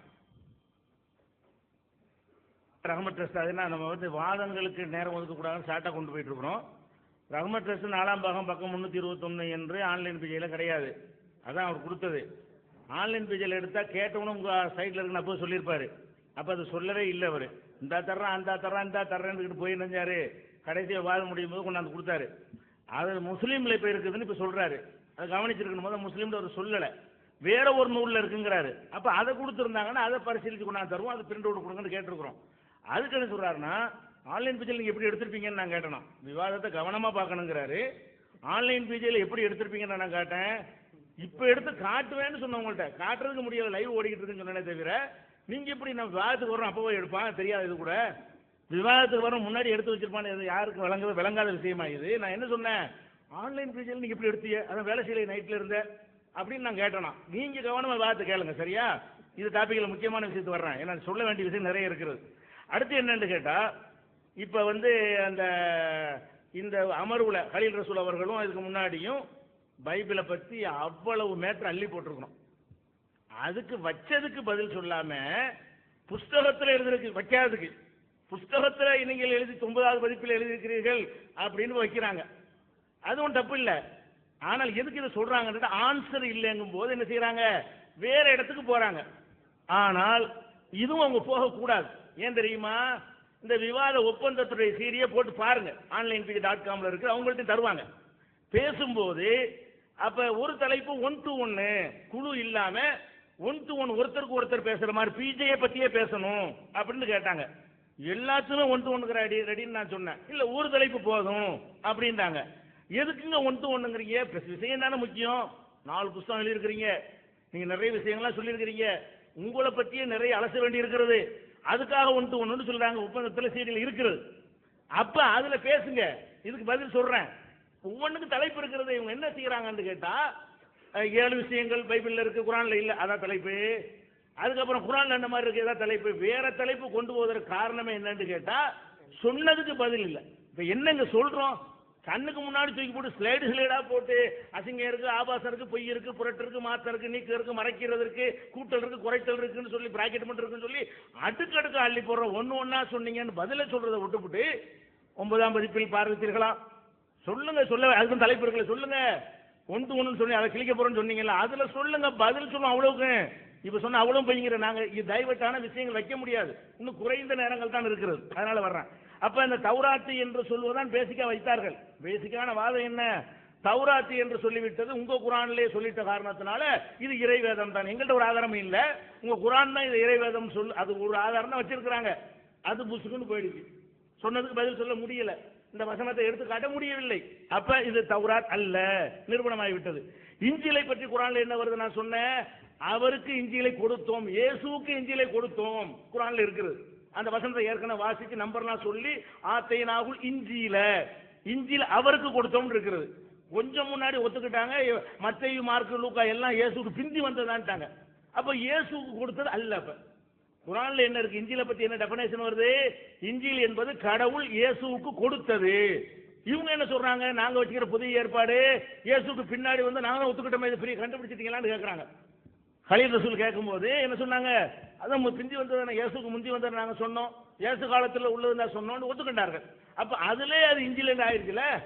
ஆனா இஞ்சில் எது அழகா சொன்னார், இயேசு ராஜ்யத்தின் சுவிசேஷத்தை பிரசங்கித்தார், அவர் ஒரு புத்தகம் வச்சிருந்தார், அதை ஒழிச்சு புட்டு நீங்க வேற ஒண்ணு எழுதி கொண்டீர்கள் என்பதுதான் குற்றச்சாட்டு. அதுக்குரிய தலைப்புகளை அதை பார்த்துக்கிறோம். அதனால இது முடிவு நிறுவனமாக்கி விட்டது. அடுத்து என்ன சொல்லுங்க, எல்லாத்தையும் மொழிபெயர்க்கிறீங்களா, அதை விட்டா சொல்றாங்களே. சரி. Dear brothers and sisters, the first argument what they gave is from Rahmat Trust, volume 4, page 321, which is no more valid because we proved that it cannot be present from onlinepj.com, and they are asking us to listen to debate carefully. If they follow the debate carefully, we never asked them to go and we never told them that you might have experienced some network connectivity issues yesterday. We never told that. All that we told them is that now if you want we can show from onlinepj.com that Rahmat Trust volume 4 will not be mentioned. Now they are saying it is not in Sahih Bukhari, it's in Sahih Muslim. Now we have asked them the proof and they will have to give the proof for that. Now since there is a webcast going on, we will not be able to log into the site. That's what they have misinterpreted. Number 5, in Bible, whatever Khalil Rasul was giving, lot of arguments from the Bible, lot of things he has put from the Bible, they never touched even one single thing from those slides. From about 100 and 300 slides, what we showed them, they never even touched single of them, and they do not dare to answer even one argument. Now, if they have to read the debate agreement, before we came into the debate, we had an agreement. If they rewatch the tape, what we have, if they again go back and see the agreement, it will be very evident that for discussing, there is a one-on-one debate. Just like how we had a panel debate, there is an one-on-one debate between PJ and one person from the other side. In that topic, they wanted to discuss about 4 books, what Maulvi PJ have written. So, we are ready to answer all your claims in that topic. Again, don't try to waste your time. Now, so many slides you have put for contradiction, lies, obscenity, unfulfilled prophecies, lot of things from the Bible, you did not even dare to touch even single slide in that. You simply say that it has been refuted long back. Now, a valid argument, as they claim, is that Quran speaks about Torah, and the Torah is the one what we have. For that, we have given n number of evidences that whatever Torah you have in your hand is not the one what is mentioned in the Quran. We ask them to show few verses from Torah, whatever is mentioned in Quran. Now, Injil, clearly we said, Injil was a book revealed to Jesus. And they themselves have accepted that all the Gospels, none of the Gospels are revealed to Jesus. We said that it was revealed to Jesus. They themselves agreed that none of the Gospels, what they have, Mark, Luke, John, whatever it is not revealed to Jesus. But Quran speaks about Injil, which was revealed to Jesus. So that argument is invalid. Now, after Jesus is what they believe these Gospels are written. Now, why do you compare that with the one which was revealed to Jesus? அடுத்ததாக I want to tell you one more thing. He's saying that we are not translating for line by line as they do. I told you we are not translating. We are having a parallel debate in English as well as in Tamil. We are doing independently. And whatever we have translated itself, they are not able to answer. அன்புள்ள சகோதரர்களே, இப்ப அவங்க தௌராத் இன்ஜில் நாங்க முடிஞ்சு வச்ச கதை. அப்ப பைபிள் இறைவேதம் என்பதற்கு அவங்கள்ட்ட ஒரு ஆதாரம் இல்ல. குர்ஆனே சொல்றதுனால நீங்க நம்புங்க, நம்மளுக்கு சொல்றாங்க. நீங்க ஏன் நம்புறீங்கிறதுக்கு ஆதாரம் கேட்டா நீங்க நம்புங்கங்கறாங்க. அதுக்கு பதில் சொல்லியாச்சு. ஆதாரம் எப்படி இருக்குன்னு தெரியுமா? நான் சொல்றேன். பைபிள் இறைவேதம்ன்றீங்கன்னா இந்த பாருங்க, பைபிள்ல ஒன்னு இருக்குது, இதை இப்ப செஞ்சு காட்டுறோம், இதை நிரூபிச்சு காட்டுறோம், அப்படி இந்த மாதிரி சொல்லி என்ன செய்ய, அதான் பைபிள் என்ன நிரூபிக்கிறது. ஒரு ஆதாரத்தை நிரூபிக்கிறதுன்னா பைபிளை நான் கரெக்ட் இறைவேதம் சொன்னிச்சுன்னு நிரூபிக்க கூடாது.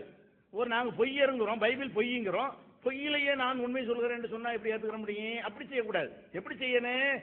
உதாரணத்துக்கு சொல்றேன் கேளுங்களேன். இயேசு அவருடைய விசுவாசிகளை பார்த்து ஒன்றை சொல்றாரு.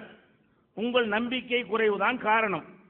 உங்களுக்கு கடுகளவு நம்பிக்கை இருந்தால், கண்டிப்பா அவ்வளவு இருக்கும் நினைக்கிறேன் எல்லாருக்கும், உங்களுக்கு கடுகளவு நம்பிக்கை இருந்தால் நீங்கள் இமயமலையை பார்த்து இங்கிருந்து பெயர்ந்து அங்கு போ என கூறினால் அது பெயர்ந்து போகும். உங்களால் முடியாது, ஒன்றும் இராது என்று நான் உங்களுக்கு சொல்கிறேன். இமயமலை வேணாம், இதை பூண்டு ஊதி அவங்க நகண்டு போய் வச்சுட்டாங்கன்னா பைபிள் இறைவேதம். கடுகளவு விசுவாசம் கூட இல்லைன்னு சொல்ல மாட்டார்கள். கடுகளவு விசுவாசம் இருந்தா கூட இமயமலையை பார்த்து பூ என்றால் நகர்ந்து போய்விடும். இது இமயமலை வேண்டாம், பேப்பர் வெயிட்டை அவர்கள் அது மாதிரி செய்து காட்டிவிட்டால் ஒன்று செய்யட்டும். அல்லது என்ன செய்யணும் என்றால், அந்த விசுவாசிகளால் நடக்கிற அடையாளங்களாவன என் நாமத்தினாலே பிசாசுகளை துரத்துவார்கள், நவமான பாஷைகளை பேசுவார்கள், அதெல்லாம் விட்டு தள்ளுங்க, அது பேசிட்டு இருக்கிறாங்க. சர்ப்பங்களை எடுப்பார்கள், பாம்பு பிடிப்பார்கள், சாவுக்கு ஏதுவான யாதொன்றை குடித்தாலும் அது அவர்களை சேதப்படுத்தாது, விஷத்தை குடித்தாலும் சாக மாட்டார்கள், வியாதியஸ்தர்கள் கையை வைப்பார்கள் அவர்கள் சுத்தமாவார்கள் இருக்கிறது. இந்த விஷம் கொண்டு வந்திருக்கிறேன். ஒண்ணு வேணாம், விவாதத்தை முடிச்சேருவோம். பைபிள் இறைவன் இப்படி நிரூபிக்கணும். இந்த பாருங்க, பைபிள்ல சொல்லி இருக்கிறது, இதோ செய்து காட்டி விட்டோம். ஓபன் பண்ணும்போது கவர் போட்டுக்கிறங்க. நீங்க குடிச்சு காட்டிட்டீங்கன்னா நீங்க பைபிள் இறைவன் நிரூபிச்சு ஒரு ஆதாரம் கூட காட்டல. இவ்வளவு நேரத்தை வேஸ்ட் பண்ணதுக்கு கடைசி ஆதாரமா வச்சிருக்கிறோம். என்ன காட்டுறோம்? உங்களுக்கு சாவுக்கு ஏதுவான ஒன்றை தந்திருக்கிறோம். இதை உங்கள யாருக்கு கடுகளவு இருக்கிறதோ அதை, அல்ல அனைவருக்கும் இருந்தா ஆளு கொஞ்சம் கூட குடிங்க. ஒரு 25 மில்லி போதும், பாட்டில பூரா குடிக்க வேண்டியது இல்லை. அப்ப ஆளு கொஞ்சம் குடிச்சு என்ன செய்யணும்? பைபிள் இறைவன் ஆதாரம் வேணும்ல, இந்த சொல்லுது பாருங்க பைபிள், இதோ நான் செஞ்சேன் பாருங்க, அதுதான் நிரூபிக்கிற விதம். ஆமா, அந்த பிரிக்கிறாங்க, அந்த கவர் போட்டுக்கிறோங்க, கிளவுஸ் வச்சிருக்கிறோம். அதாவது இப்ப நான் சொல்றேன் தான் கேட்கிறேன். இப்ப நீங்க இங்கிலீஷ்ல சொல்லுங்க.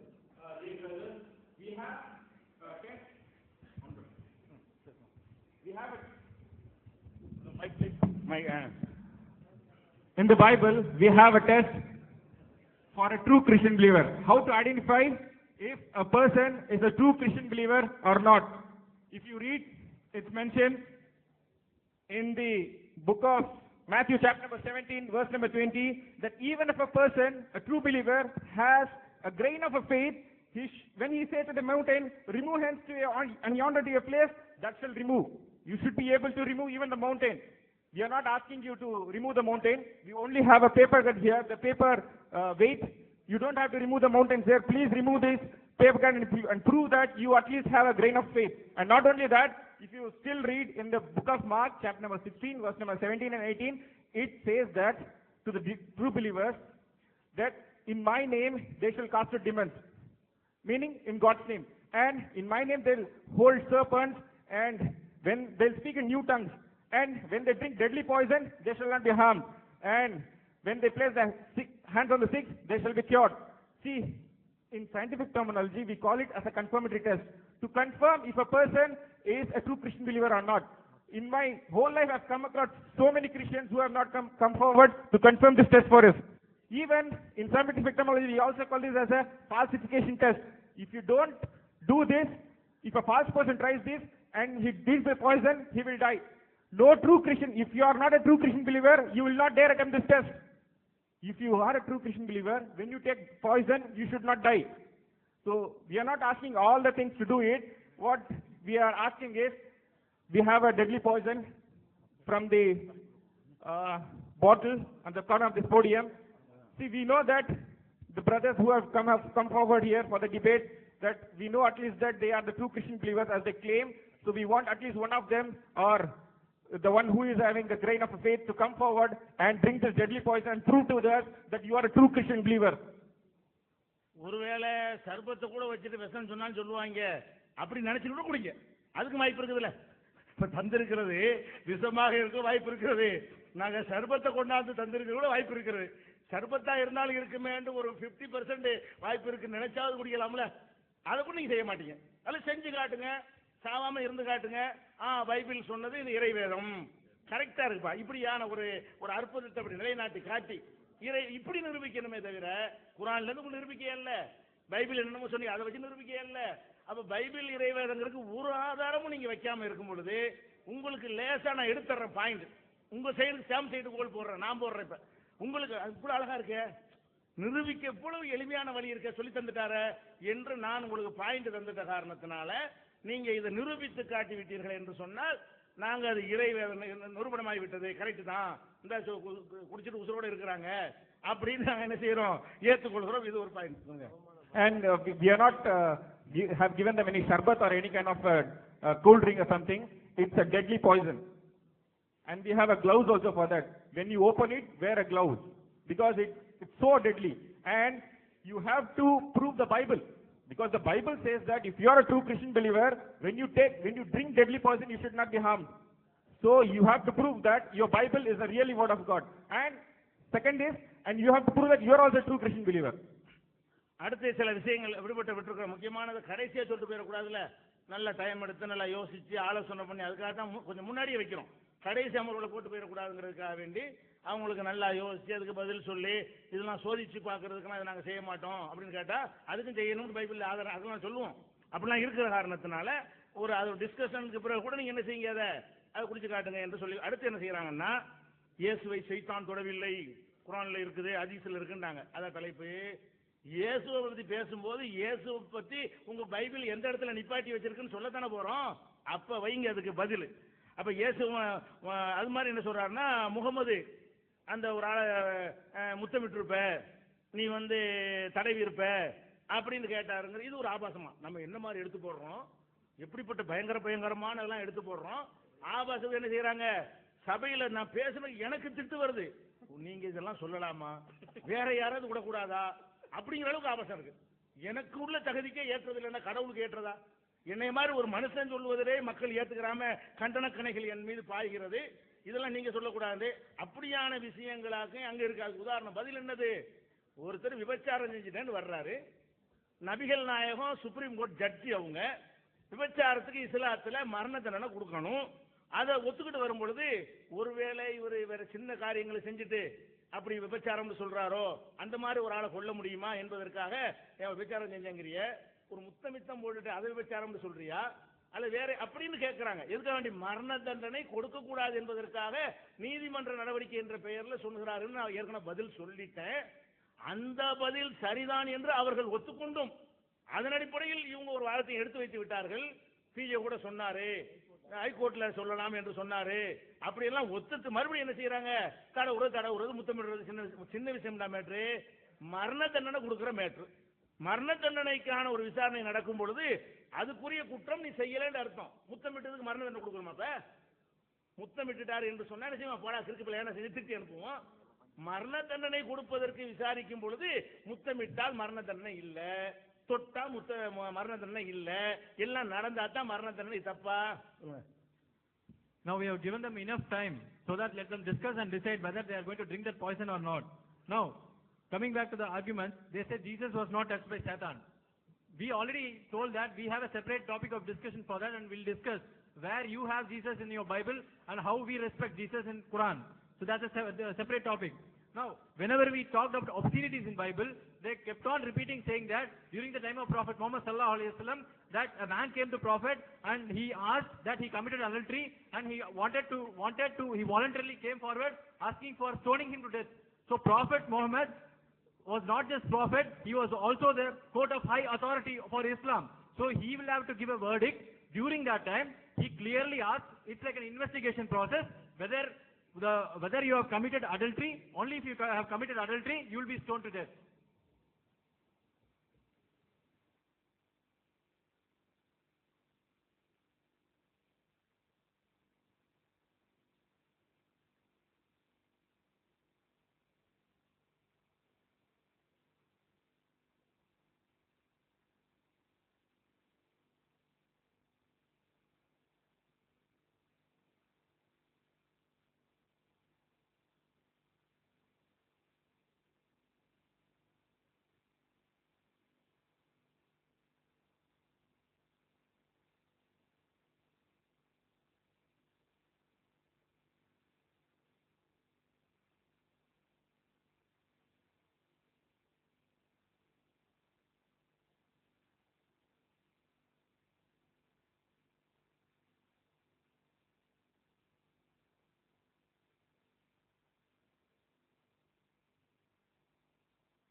நண்பர்களே, பிஜே சார் சொன்னாங்க அது ரஹமத் டெஸ்ட் தான் சொன்னாங்க, ஆன்லைன் பேஜ்னு சொல்லலையே. என்னங்க இது இப்ப இருக்கா இல்லையாங்க? ஆன்லைன் பேஜ்ல நாங்க கொடுத்துருக்கோம் இல்லைங்களா? ப்ரூஃப் உங்ககிட்ட பென்ட்ரைவ்ல கொடுத்தோம்ல, செக் பண்ணி பார்க்க வேண்டியதானே? அந்த விஷயம் இருக்கா இல்லையா? நாங்க பண்ணிட்டோம், நாங்க மாத்திட்டோம்னு சொன்னீங்களே, உங்க வெப்சைட்ல இருக்கா இல்லையா? அதை சொல்லுங்க. நாங்க ரஹமத் டெஸ்ட்னு சொல்லிட்டோம், அது நாங்களே சொல்லிட்டோமே, நான் மாத்தி சொல்லி இருக்கலாம். ஆனா ரஹமத் டெஸ்ட்ல இருக்கிறது தான், நீங்க ரஹமத் டெஸ்ட்ல தான் எடுத்து போட்டிருக்கீங்களா எனக்கு தெரியாது, அதையும் சேர்த்து சொல்லி இருக்கிறேன். ஆனா உங்க வெப்சைட்ல இருக்குது, நான் நேற்று நைட்டு டவுன்லோட் பண்ணிருக்கேன், நான் உங்களுக்கு கொடுக்குறேன்னு சொல்லி நான் இதுல போட்டு காமிச்சாச்சு. இவ்வளவு பண்ணதுக்கு அப்புறம் பாத்தீங்களா அது இப்படி மாத்தி எழுதிட்டாங்க. என்னங்க என்ன இப்ப இதுலயே மக்களுக்கு தெரியுது நீங்க எந்த அளவுக்கு நீங்க மாத்தி பேசுறீங்கன்னு. இதுலயே மக்கள் புரிஞ்சுக்குவாங்களே நீங்க எந்த அளவுக்கு இருக்கிறீங்கன்னு. சொல்லுங்க பார்க்கலாம். இப்ப அடுத்த சொன்னாங்க விவாத சிடி, ஒப்பந்த சிடி போட்டு பாருங்க அப்படின்னு. அது அந்த 5வது டிபேட்ல Dear friends, respected PJ was saying that I have misquoted. I have said Rahmat Trust and not taken from PJ Online. I have already referred, I already said that it was a mistake we have made. Instead of referring to PJ Online, I have referred to Rahmat Trust. But we have already given that in the pen drive that it is there in the online. It is taken from PJ Online. The matter is that it is not that the matter is not there. The matter is very much there. What we are discussing, the matter is very much there on PJ Online. Instead of referring to that, they are simply saying that you are not mentioned Rahmat Trust and you are mentioned Sahih Muslim, Sahih Bukhari instead of Sahih Muslim. Like that they are talking. See, is this the way of putting forth the argument? அடுத்து ஒப்பந்த video போட்டு பார்க்க சொன்னாங்க. 5வது நேருக்கு நேரம் இருக்கு இல்லைங்களா, அதுல பாத்துக்கலாங்க அப்படின்னாரு. நான் கேட்கிறேன், நேருக்கு நேர் விவாதம் என்ன? பிஜே சார் மனித குலத்தின் வழிகாட்டியான்ற விவாதமா நேருக்கு நேர் விவாதம்? He was talking about one-to-one debate. மனித குலத்தின் முன்மாதிரி யார்? ஹஜரத் முகமது அவர்களா இல்லாட்டி ஜீசஸ் கிரைஸ்டாங்கிறதாங்க விவாதம். See, the very debate is who is the model for the humankind, whether it is Hazrat Muhammad or it is Jesus Christ. நீங்க எங்ககிட்ட பேசும்பொழுதே நாங்க சொன்னோம், உங்களோட புக்ல சின்ன குழந்தைக்கு கூட தெரியும் நீங்க தப்பா எழுதிருக்கீங்கன்னா அதை விவாதத்துல பாத்துக்குவோம் அப்படின்னு தானே சொன்னீங்க நீங்க. We told that even the small child will know that wrong, something is written wrong in your Quran, but you said we will look it afterwards. நீங்க குரான் இல்ல, குரான் அந்த குரான் பைபிளை பற்றி நீங்க எழுதின புக்ல In the book you have written about the Bible, you have written that even a small child will know that it is written wrong. அப்ப இப்ப வந்து அதை வந்து நாங்க அப்புறம் பாத்துக்கிறோம், இன்னொரு விவாதம் வச்சுக்குவோம். என்னங்க அப்ப பைபிள் உங்களுக்கு பதில் இல்லைங்கிறதா இதுல இருந்து தெரியுது. So now when you say that, we know that you don't have answer for that. அப்ப உங்க தப்ப நீங்க உணர்ந்துக்கிறது கூட தயாரா இல்லைங்களே நீங்க. You are not willing to even accept your mistake. நீங்க எடுத்து பைபிளை பாத்தீங்களா? இப்ப நாங்க சொன்னமே 5ஆம் அதிகாரத்தை நீங்க 5ஆம் வசனத்தை நீங்க போட்டிருக்கீங்க. முதல் வசனம் யாரு சொல்றான்னு சொல்லி இருந்தனே, அத கொஞ்சம் நீங்க பாத்தீங்களா? Did you look at the Bible where we have said that in the chapter 1 verse 1 of chapter 5 it is mentioned? You have not referred to the Bible at all. அதே இதுல நீங்க என்ன சொன்னீங்க? ஆதாமுடைய பாவத்துக்கு வந்து மனித குலத்துல எல்லாம் இதாயிருவாங்கங்கறனாலதான் இந்த வசனத்தை எல்லாம் நீக்கிட்டாங்க அப்படின்னு ஒரு கோட் பண்ணீங்க. ஆனா அதே புத்தகத்துல 24ஆம் வசனம் சொல்லுகிறது, அதாவது தள்ளுபடியாகும்னு சொல்லப்படுகிற அந்த புத்தகத்திலேயே பெண்ணாலேயே பாவம் தோன்றியது, அவளை முன்னிட்டு நாம் இறக்குறோம்ங்கிற வசனம் அதுல தாங்க இருக்குது. You also referred that through Adam only sin has come, and in order to refute that you have removed that book. But in the same chapter verse 24 it says, through a lady only, through a woman only sin has come into this world. அப்ப இதனால தான் நிக்கிட்டாங்க. நீங்க சொல்ற வாதம் சரியானதா? Is your argument right? நாங்க யார்கிட்டயோ போய் பேசியிருந்தா, இந்த புக்கத்துக்கிட்ட போய் பேசியிருந்தா நீங்க கேட்கலாம், என்னங்க புக்கத்துக்கு காமிக்கிறீங்க அப்படின்னு. If you had argued this with somebody else, you could have asked us why you are referring to this book. Book எழுதுனது நீங்க. It is you who have written the book. புக்கோட தலைப்பு இதுதான் Bible. The title of the book is this Bible? அதுல நீங்க code பண்ணதை வச்சு தான் நான் உங்ககிட்ட கேள்வி கேட்டுட்டு இருக்கேன். We are asking from that book. It is not irrelevant, it is relevant. அடுத்தது இன்னொரு வசனத்தை கூட code பண்ணிருக்காருங்க. He has also referred one more verse. கடவுள் எழுந்து அவனவனுக்கு அவனவன் செய்கைக்கு தக்கதாக தீர்ப்பிடுவார். Sirach ஆகமத்துல 17:20ங்க. Sirach chapter 17 verse 20 says, God will raise and give everyone according to his deeds. ஆனா அந்த வசனம் அந்த இடத்துல இல்லைங்க. That verse is not there. அவர மாதிரி நாங்க சொல்ல தயாரா, அதை நாங்க கண்டுபிடிச்சு போட்டுருக்கோம். 16ஆம் அதிகாரத்துல 20ஆம் வசனம் இருக்குங்க அந்த மாதிரி. It is the verse is there in the 16th chapter verse 20. இப்ப இத்தனை நேரம் நாங்க சொன்னபோது இல்ல, அந்த விஷயம் இருக்கா இல்லையான்றதா மேட்டரை ஒழிய நாங்க வந்து இல்லன்னு சொல்லிட்டு இந்த வசனம் தப்பா போட்டிருக்கீங்க நாங்க சொல்றதுக்கு வரலங்க. It is not our point of view that to refer that you have mentioned it wrongly. What we want to know is whether the matter is there. அப்ப இந்த வசனத்தை உடனே கோட் பண்ணிட்டு என்ன சொல்ல வராரு? இது வந்து எல்லாருடைய பாவத்துக்கு அவங்கவுங்க தான் பொறுப்பு அப்படிங்கறத இதோட மீனிங்கா? இது வந்து இருந்தா வந்து பிரச்சனைன்னு சொல்லிட்டு அதெல்லாம் பைபிள்ல இருந்து நீக்கிட்டாங்களாம். You see, what he is trying to say is that everyone is responsible for his death. So since this is difficult for the Christians, they have removed it from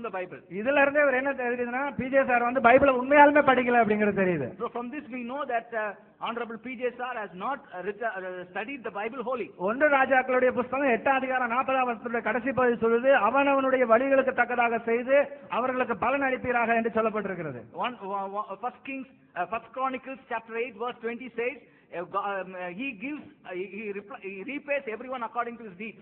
2 நாளாகமத்துடைய 6:31 கடைசி வசனம் சொல்லுகிறது, அவனுடைய எல்லா வழிகளுக்கு தக்க செய்து பலனளிப்பீராக என்று சொல்லப்பட்டிருக்கிறது. Again in 2 Chronicles 6:31 it says he is rendering justice according to everyone his deeds. நீதிமொழிகள் புத்தகத்துடைய 29-26 சொல்கிறது, ஆனாலும் அவனவனுடைய நியாயம் கர்த்தராலே தீரும் என்று சொல்லப்பட்டிருக்கிறது. In Proverbs 26:21 it is referred that everyone's justice will be given by God. Okay, தொடர்ந்து நான் பின்னாடி சொல்றேன் உங்களுக்கு. I will refer to it later. There is an important test that Janab PJ sir has given. There is ஒரு முக்கியமான ஒரு சோதனையை ஜனாப் PJ அவர்கள் நம் முன் வைத்திருக்கிறார். Janab PJ sir has given a bottle of poison. Janab PJ அவர்கள் ஒரு நச்சு பாட்டில் நம்மகிட்ட கொடுத்திருக்கிறாரு. And he has asked to drink it. அதை நாம குடிக்கும்படியாக சொல்லி இருக்கிறார். Janab PJ sir, if you have read the Bible properly, Janab PJ அவர்களே, நீங்கள் வேதாகமத்தை சரியாக படித்திருந்தால், this is not a test. இது ஒரு சோதனை அல்ல. This is a gift from the God. இது தேவனிடத்திலிருந்து வந்த ஒரு பரிசு. 1 Corinthians chapter 12 verse 4-6 says these are the gifts of the Holy Spirit. அங்கே 1 கொரிந்தியர் 12ஆம் அதிகாரம் 4-5 வசனங்களில் சொல்கிறது, இவைகள் எல்லாம் பரிசுத்த ஆவியுடைய வரங்கள் என்று சொல்லி. This is the promise of the God. இது தேவனுடைய வாக்குத்தத்தம். Mark chapter 16 actually gives the promise exactly as Psalms 91 gave it to the Old Testament. பழைய ஏற்பாட்டிலே 91ஆம் சங்கீதம் எவ்விதமாக கொடுக்கப்பட்டதோ அதே போல புதிய ஏற்பாட்டிலே இந்த விதமான வாக்குத்தத்தம் கொடுக்கப்பட்டிருக்கிறது. Mark 16ல. In Psalms 91 verse 13 we see that you shall tread upon the lion and the cobra and the young lion and the serpent you shall trample under the foot. நீங்கள் சிங்கத்தின் மேலும் பால சிங்கத்தின் மேலும் நடந்து சர்ப்பத்தையும் வலு சர்ப்பத்தையும் மிதித்து போடுவீர்கள் என்று சொல்லி சங்கீதம் 91ல சொல்லப்பட்டிருக்கிறது. Did any of the Old Testament prophets test the Lord in this? இதுல எந்த பழைய ஏற்பாடு நபிமாரும் இதை சோதிச்சு பார்த்திருக்காங்களா? They never tested. அவர் ஒரு நாள் சோதனை செய்ததில்லை. But ஆனால் quoting Psalms 91 there was a test offered to one of the great our Lord Jesus Christ. அந்த 91ஆம் சங்கீதத்தில் சொல்லப்பட்ட அந்த ஒரு பெரிய சோதனை ஆண்டவராகிய இயேசு கிறிஸ்துவுக்கு வந்தது. Satan used this test.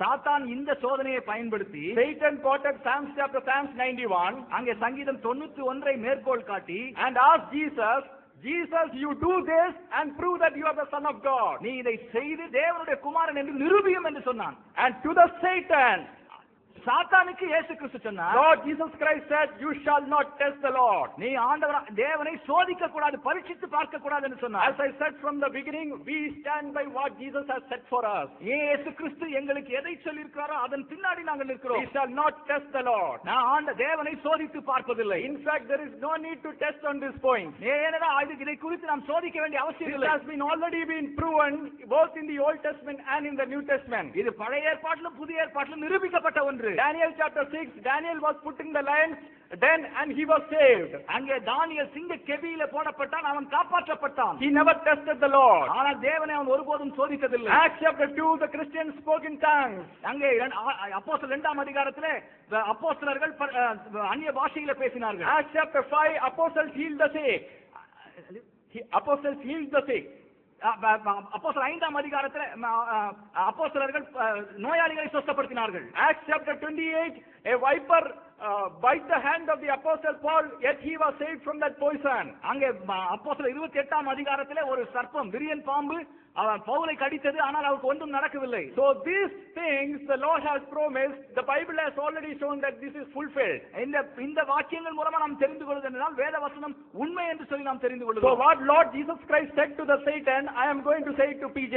இப்போ சாத்தான் இயேசு கிறிஸ்து சாத்தான் இடத்துல சொன்ன காரியத்தை நான் ஜனா பிஜே அவரிடத்துல சொல்ல போகிறோம். You shall not test the Lord. நீங்கள் தேவனை சோதிக்க கூடாது, பரீட்சித்து பார்க்க No, கூடாது.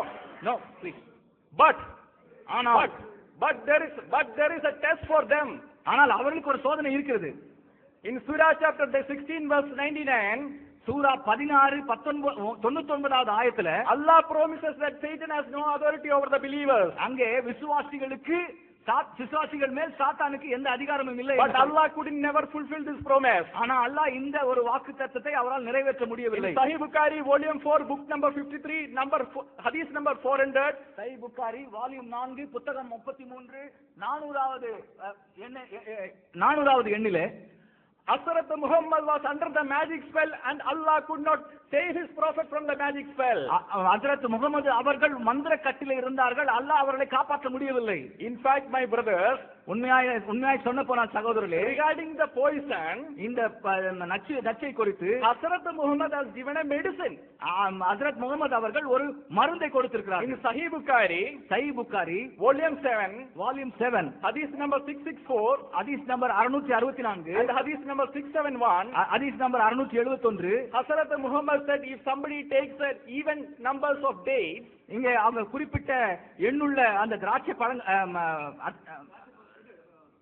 பேரிச்சம் பழங்களை சாப்பிட்டால், and dates, if they take dates, even number of dates like 3, 5, 7, 9, odd numbers of dates, அங்கே 3, 5, 7 என்று சொல்லப்படுகிற அந்த அளவுக்கு இந்த பேரிச்சம் பழங்களை சாப்பிட்டால் poison will not have an effect on them.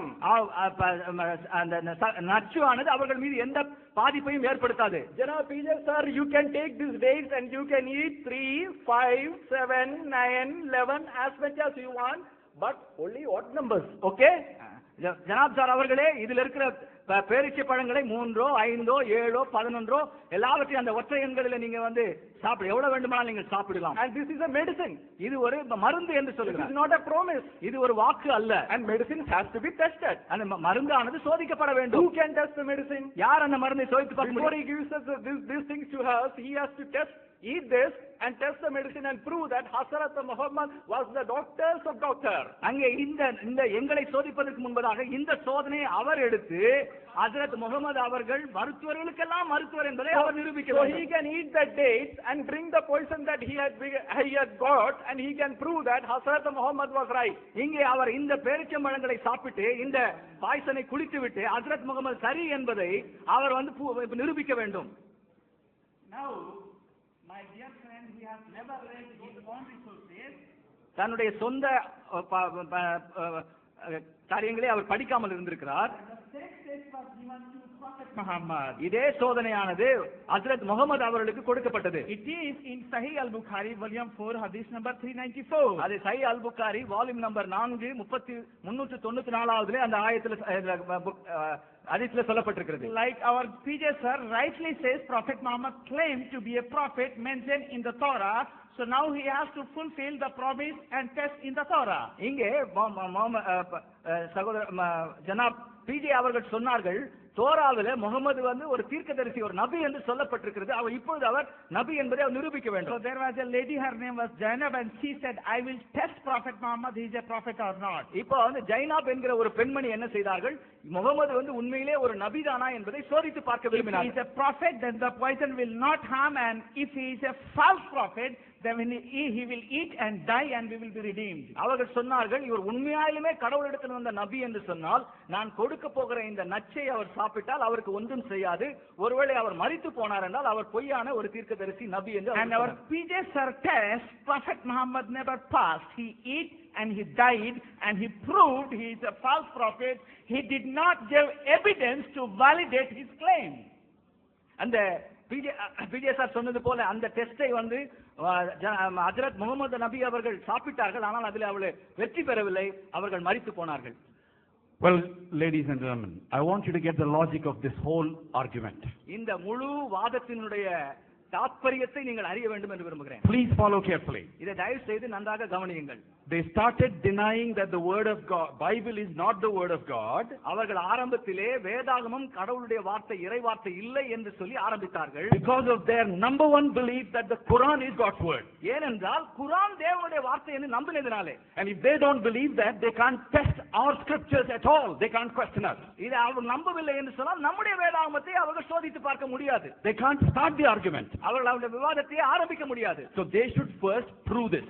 இதை அவர்கள் முதலாவது நிரூபிக்க வேண்டும். And then in our case, நம்முடைய பட்சத்தில் you read those verses, it uses the word they, which is a collective noun. அங்க பே என்கிற வார்த்தை பயன்படுத்தப்படுற அது கூட்டு பெயர் சொல். And you read the verse before that, it talks about Christians who are scattered all over the world. அங்கே பல இடங்களில் சிதறி கிடக்கிற கிறிஸ்தவர்களை குறித்து அது சொல்லுகிறது. It doesn't say each and every Christian would fulfill these things, but it collectively talks about the Christian community, the church fulfilling these things. இதை வந்து தனிப்பட்ட ஒரு கிறிஸ்தவன் நிரூபிப்பதல்ல, மொத்தமாக சேர்த்து திருச்சபையானது இதை நிரூபிக்கிறது என்று சொல்லுகிறார். And it doesn't prescribe that every time we go we should test our God by challenging somebody and then taking up this test deliberately. ஒவ்வொரு முறையும் இப்படி வேதத்துல சொல்லப்பட்டிருக்கிற காரியங்களை சோதிச்சு பார்த்து தான் நம்ம வந்து நிரூபிக்கணும்ன்ற அவசியம் இல்லை. As we trust our God and move forward, நாம் தேவனை நம்பி முன்பாக செல்லும்போது He will perform these things. இதையெல்லாம் அவர் செய்து காண்பிப்பார். And time and again, during the time of the apostles and throughout the history of the church, God of the Bible has fulfilled and confirmed that we are காலத்திலும் சரி, திருச்சபையினுடைய வாழ்க்கை வரலாற்றிலும் பார்க்கும் பொழுது திரும்ப திரும்ப தேவன் அந்த மார்க் 16ஆம் அதிகாரத்தில் சொல்லி இருக்கிற காரியங்களை அவர் நிரூபித்து வந்திருக்கிறார். All right, now one more point. Logically, தத்துவமாக நான் சொல்ல விரும்புகிற ஒரு காரியம், you have to think about conditions in terms of sufficient condition, necessary condition. அங்கே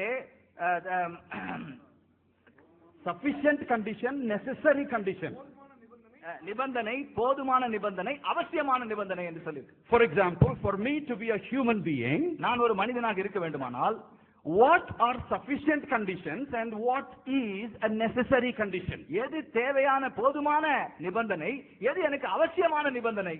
For example, a child is born without a physical hand ஒரு குழந்தையானது கை இல்லாமல் பிறந்திருக்கிறது என்று வைத்துக் கொள்ளுங்கள். because of some mutation, ஏதோ ஒரு காரணத்தினாலே, which is a consequence of original human sin. அது மனிதனுடைய அந்த மூல பாவத்தின் நிமித்தமாக.